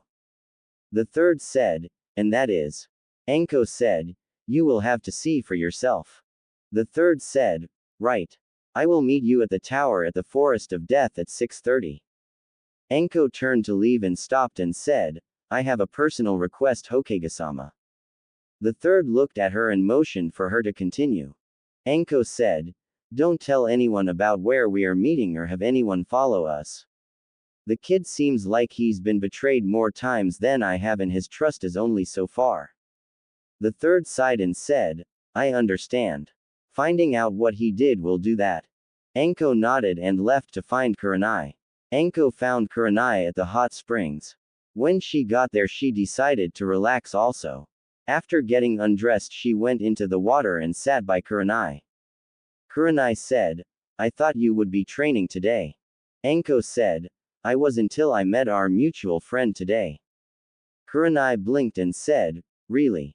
Did you find out anything? Hana Inazaka a genin said, really Kurenai and Anko? You both have a guy you both like. Who is he?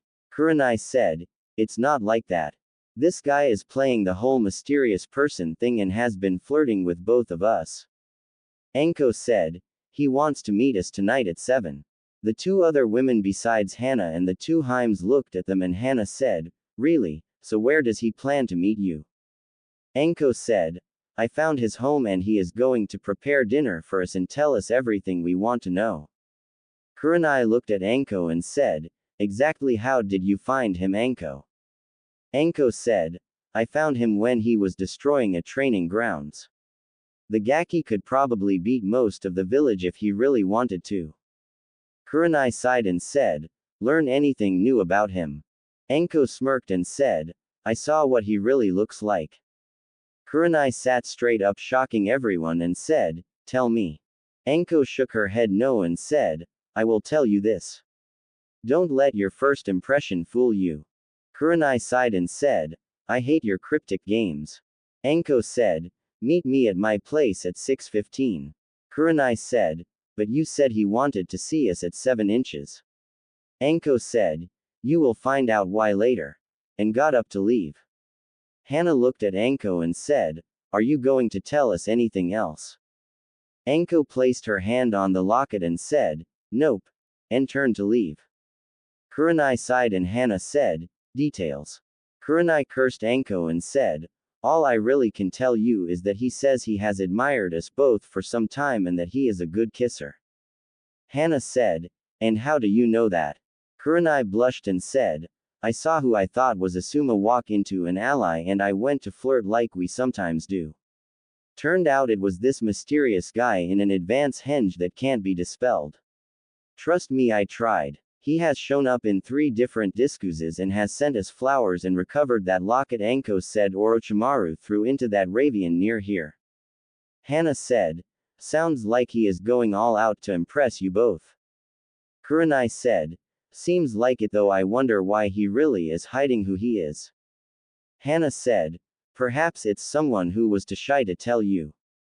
Kurenai said, maybe. As she relaxed thinking about later. Later that evening at 6:30 Anko and Kurenai arrived at the tower in the Forest of Death and Kurenai said, what are we doing here, Anko? Anko said, We are meeting his other guest. Kurenai said. Who? The third walked up from behind them and said, that would be me. Kurenai said, Hokage-sama. Surprised. He smiled at her and said, shall we Anko? Anko nodded and began leading them to Naruto's home. When the three arrived at the mansion, the sun was just setting and they could still see the place. Kurenai and the third were in awe by the place, and Anko was a little but not as much as originally. The mansion was 2 stories tall and could probably hold 50 people comfortably. After they climbed the tree, they walked to the front door and it opened and a man in a butler suit was standing there. The third chuckled at this and said, that has got to be the second best way to use konjunctions I have ever seen. The butler said, of course Hokage-sama. Paperwork is the best way. The third said, indeed, and thanks for the tip. Now might I inquire as to where our host is? The butler said, he will be down in moments and dinner will be ready shortly. He left orders to see if you needed any drinks and said to make yourself at home. The third nodded and Anko said, I think before he gets here you should look at his pictures in the living room. Might make what he says more believable. Kurenai and the third shot her a confused look and followed her into the living room. Looking around raised several questions for both the third and Kurenai. The butler returned a few minutes later and said, dinner is served and your host is waiting on you. They all nodded and followed the clone into a dining room, and 2 more butlers were there and pulled out the chairs for Anko and Kurenai. A voice from behind them said, I am glad you arrived safely and I know you 3 have many questions. I promise you I won't lie about anything. And the 15-year-old version of Naruto arrived wearing a pair of black pants and a white dress shirt. The third looked at him and said, why are you still in a henge, Naruto? Naruto said, I will explain that, but I would like to tell you my story. Kurenai said, Naruto. As in Uzumaki Naruto. Naruto sighed and said, yes and no Senseiheim. Kurenai said, what do you mean? Naruto said, my real name is Naruto Kazama and I am the son of Arashi Kazama, the Yondaime Hokage. I am also the grandson of Tsunade and Jiraiya of the Sanins. I may look like I am only 6 years old, but I am a lot older than that. The third said, what do you mean, Naruto?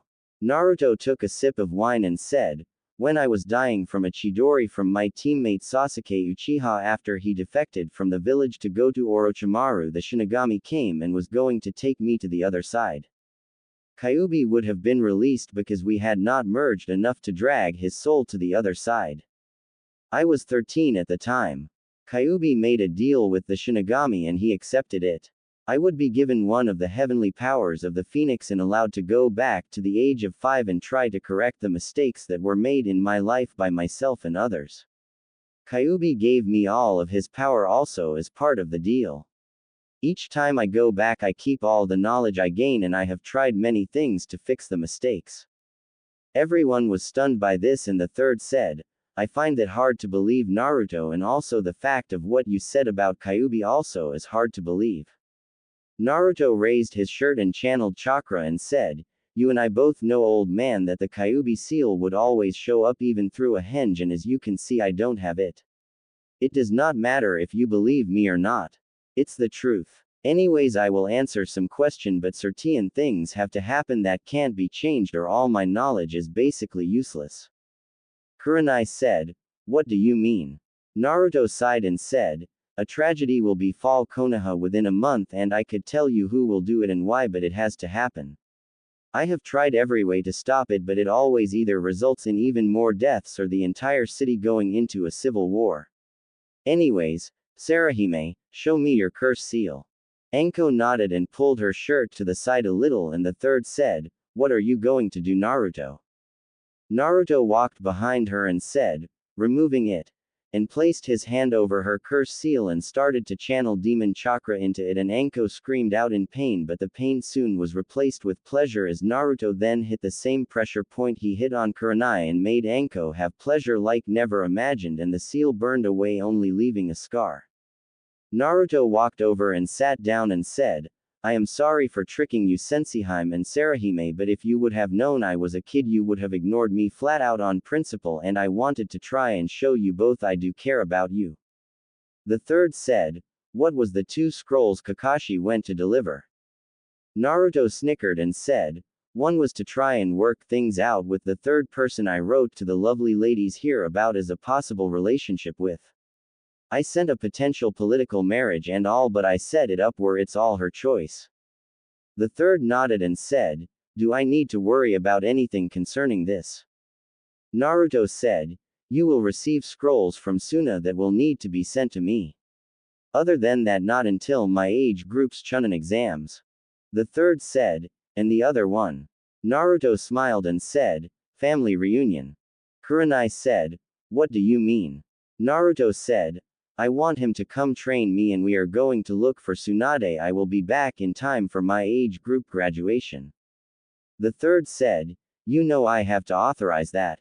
Naruto said, actually you don't. I am a clan member and you can't interfere with clan business. Also, as one of the founding clans of Konoha, I have the right to leave the village anytime I please, so even if I were a ninja of the village I could not be considered a missing nin unless my clan said I was or I did so in an action that could be considered hostile. Also, I should state something. I own everything from the south gate to the Hokage Mountain and all the way to the academy is ordered by the charter of this village. That was the second reason I built my home here. The other is only skilled ninja could find it and make it to it.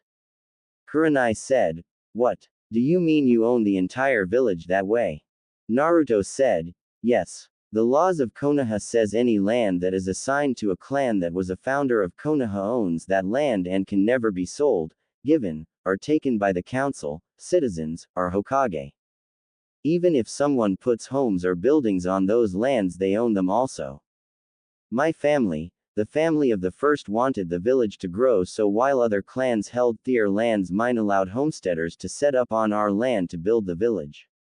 The only clan besides mine that is affected by this is the Hyuga and Uchiha.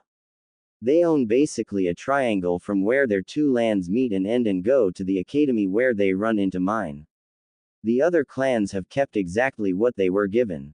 No more and no less. The third said, what do you plan to do about that, Naruto? Naruto said, absolutely nothing unless the village hurts my family or friends. The third sighed and said, thank you for not getting revenge. Naruto chuckled and Anko said, what? Naruto said, in my last life I did do something just for the hell of it.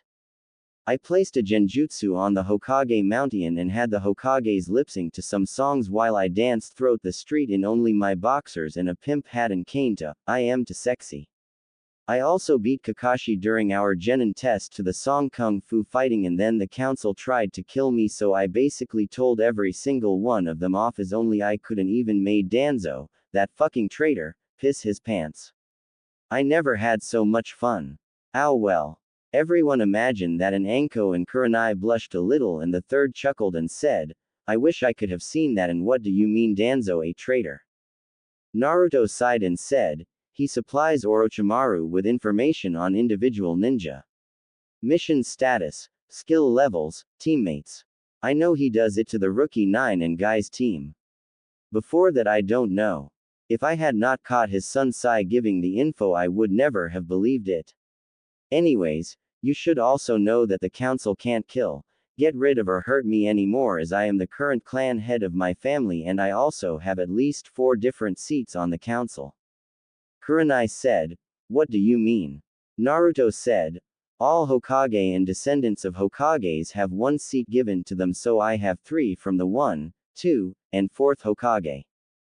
As a founding clan I also have 1 seat and is the grandson of Jiraiya, as he is the last of his clan who has a permanent seat on the council. Now I know Tsunade will be Hokage, so her seat will be open, and until Jiraiya dies he will have his, so that means the other 4 are mine, and whoever I have as my wives, since I have a bloodline and also a clan I have to have more than 1 wife. I found 3 that I hope someday to earn the right to marry, but my plans changed when Anko found me today. I will understand if either you Senseiheim or Sarahime do not want me now that you know the truth, but I ask that I can write you while I am away and at least let me earn your friendship. I will tell you this. I have never been past a kiss with any woman. I am saving myself for a true marriage, so you don't think I am just trying to get with you for that. And the pressure point I hit, I learned from Tsunade how to manipulate the massage points I learned in courtesan classes. Kurenai blinked and said, "What the hell were you taking a kunoichi only class?" Naruto smirked and said, "Sexy no jutsu." And he changed into a beautiful blonde hair woman in a dress and said, "I have busted a few slave and prostitution rings before," in a silky female voice before turning back to his hanged male form. Kurenai blinked and Anko said, "How exactly could you do that if it's just a henge?" Naruto smirked and said, "Do any of you know why you can't dispel my henges?" Kurenai said, "I have actually wondered that." Naruto said, "It's because of Kyuubi's influence on my body. Even though he's gone, I have his power, so when I use the advanced henge I actually become what you see. My female version actually is completely female. Hormones and all. God, I hated periods." Everyone blinked and blinked. Aegean and the third had to ask, "Does that mean you could become pregnant?" Naruto said, "Tsunade thought so when I volunteered to go in with Ino to bust a prostitution ring. She made take the classes and even taught me about protection and birth control. It gave me a new respect for women." Anko said, "Gaki, why the hell would you want to be female anyways?" Naruto said, "My first version was so I could knock out perverts. In fact, it was that technique that made me a genin in the first place. I was tricked by Mizuki to steal the forbidden skull and I knocked out the Hokage with it, and I learned Kujubunshin in a few hours. I still have trouble with simple bunshins because my reserves are so big. Nobody ever taught me chakra control exercises, so I never learned to control it until 2 months into me being a genin." The third said, "How much of the scroll do you know?" Naruto said, "If you're worried about the sealing that dad did, I know it, but as I am a seal master also, I have made my own seals that make it look like a simple exploding note." The third paled and Naruto said, "I know 22 of the 23 techniques on it and can do 21 of them. I never did learn the bloodline sealer because if you do it to anyone after 1 year old it kills them. I never learned it, so I would never be tempted to use it on Itachi or Sasuke. The one I learned but never tried to do was the sealing dad did. So, will you allow me a chance to write you both at least?" Kurenai sat quietly and said, "I will give you a chance for my friendship, but anything past that I won't promise anything." Anko said, "You got my friendship, Gaki, when you got my locket. I do have one question though. Does the tragedy you mentioned earlier have anything to do with Itachi?" Everyone saw Naruto flinch and he said, "Yes." The third said, "What is going to happen?" Naruto sighed and said, "It can't be stopped, so don't try. Itachi will kill his best friend. 2 days later he wipes out the Uchiha clan, leaving one survivor besides himself. His little brother Sasuke." The third said, "Why would he do that?" Naruto closed his eyes and said, "Do any of you know what the Mangekyo Sharingan is?" Anko and Kurenai both shook their head no, but the third sighed and said, "I see." Naruto said, "There are only 2 ways to get it, and I only know 2 people who have gotten it. Each from a different way." The third said, "I thought there was only one way." Naruto said, "Kakashi finds another way, but I never learned how." The third said, "I should find a way to stop him." Naruto said, "You can't. It has to happen to save the rest of the village." The third looked at Naruto and said, "What do you mean?" Naruto said, "Itachi will leave the village and join a group of S-class missing nins that has already approached him offering membership into their organization. Nobody, and I mean nobody, in this village can currently stand up to the 2 of the members of them." The third said, "How can you be sure, Naruto?" Naruto said, "How can you hope to stop the man that killed the first Hokage and also Uchiha Madara, the first Uchiha?" Everyone stopped in eating the salad that was on the table and looked at Naruto. The third said, How can either of those two men still be alive? Naruto sighed and said, Kakuzu has a bloodline ability that lets him live as long as he has a heart that still lives. He has 5 of them. If one dies, he can kill someone and replace his heart and gain Their Chakra affinity. In the future, Shikamaru killed one heart by tricking Kakuzu partner. Kakashi killed one heart with a Chidori, and I killed 3 hearts with a Race Shuriken Jutsu, which is a Rasengan with wind manipulation added to it. Currently I can't use it because it's too demanding on me. Uchiha Madara is another story altogether. You all know how the Uchiha were once Hyugas, right? Everyone nodded, and Naruto said, he was a branch house member that wanted to be free of them, so he ran, and his luck would unfortunately have it he was the cause of my life being hell. Anko said, what do you mean? Naruto said, when he ran he discovered Kyuubi's den. He offered Kyuubi a deal, and Kyuubi altered his bloodline to give him the Sharingan, freeing him from the Hyuga family, but he was greedy also since he wanted to rub it in the face of the Hyugas. Guess what the deal was? Nobody answered, and Naruto said, in exchange for the bloodline and the Mangekyo Sharingan.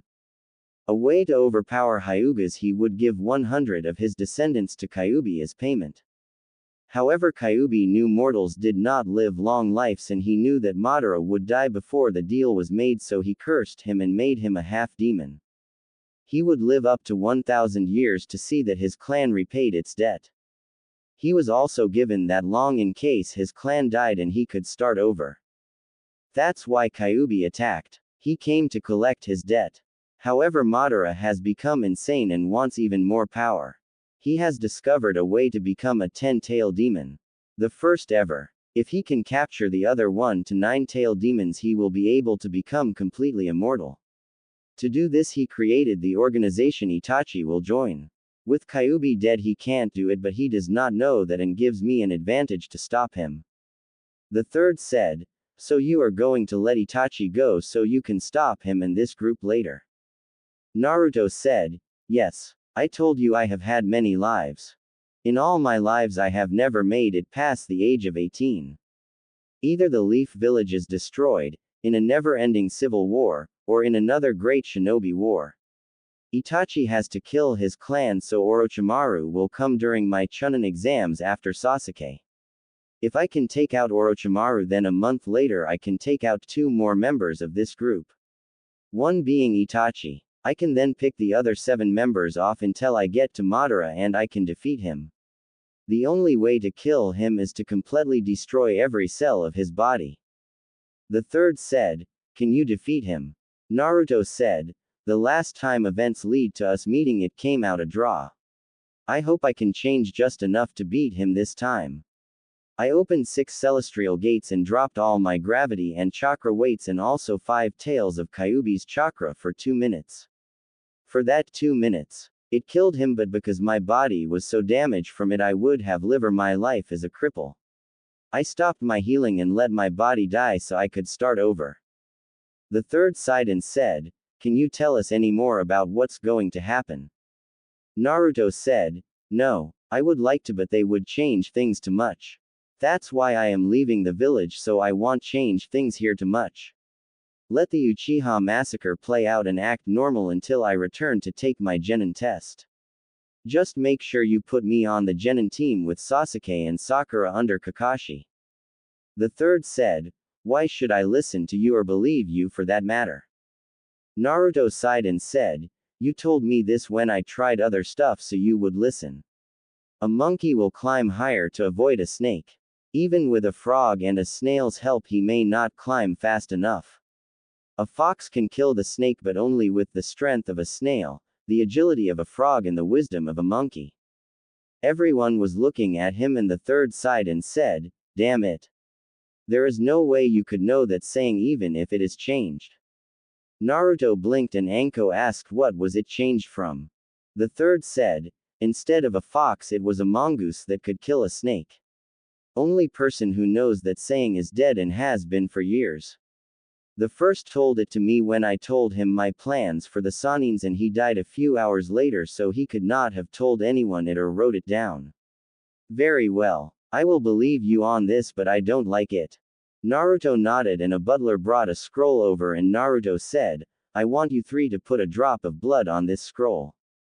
Anko asked, why? Naruto said, it will give you access to this place after I leave. Anyone who tries to enter after the genjutsu seals are on will be sent to the Hokage Mountain. I have scrolls of every jutsu I know with the exception of Rasengan and Hiraishin no Jutsu in my library. It's down the right hallway off the main living room. Can't miss it. There are a little over 11,000 jutsu from all the elements as well as medical and genjutsu. I give you all permission to look at them and learn them, but don't try to read my journals. I put my personal thoughts on stuff in them, and if anyone but a blood relation tries to open them, it will kill them. Also, don't teach any of those just you to anyone until I come back. Kakashi will also be allowed access, but only you four. The third said, that's more jutsu than the entire Leaf Village. How did you get so many? Naruto said, you know how Kajbunshians learn everything you do and vice versa. Well, I had Kajbunshians break into several other villages' libraries and memorizes them, as well as spent time amming missing nin in other lives to learn them. It makes me more adaptable and a better ninja. The third nodded and a few clones brought out a plate with a Parmesan chicken and some white rice with a bottle of champagne. The champagne was opened and everyone got a glass and enjoyed the food before Naruto said, I hope I answered some of your questions. Kurenai said, yes, but we have more. Naruto nodded and said, then that will give us a chance to write each other. I will have a summon check with the Hokage once a month to pick up any scrolls and deliver them so he can know how we are doing, or if something important is about to happen or happens he needs to know about. Also, you all should know that only you three and Kakashi know who I really am, but he does not know I am from a different life or anything like that, so don't tell him. I don't want him to depend on me when I have to hold back. The third sighed as he sat his wine down and said, I am getting too old for this. Naruto smiled and said, I am sorry Aegean for being so mysterious and all, but it has to be this way for now. I will be taking my real name by the end of the Chunin exams, so do what you think is wise about that old man. Anko said, you said Orochimaru will be coming for Sasuke. Why? Naruto said, I have said too much already, so please don't ask me that. I will say this. The only reason I could remove your curse seal, Anko, is because you do not want it. If someone does want it, then I can't remove it. Also, I should tell you he has spies in this village. Some even I don't know. I do know who his main one is, but I can't do anything about him until later. Kurenai said, what are you really after, Naruto? Why live all these lives and work so hard like you say you have? Naruto looked at her and each of his other guests and sighed as he dropped his henge, showing the real Naruto, who said in a voice that you could hear was older than time and loneliness that no one could comprehend, this Senseiheim. I want to be able to be me. Everyone already has ideas of me. Even you and Sarahime when you imagined why I hid who I am. I want to be the real me. Not somebody who has to hide himself from the world. Who can't show feelings to those he cares about or show how smart he is, afraid the village would kill him for it. I want to be able to relax around people who actually care for you. I want to be able to show the world the real me and have a family who will look on at me with pride and love. That's why I do this. If you will excuse me, but it's getting late. Enjoy your evening. And he got up and bowed to them, and the three butlers in the room walked behind each person, and they were consumed in flames, appearing back at their own homes, and the butlers went up in a puff of smoke. That night 4 people had very little sleep, thinking of everything that they seen or heard or told.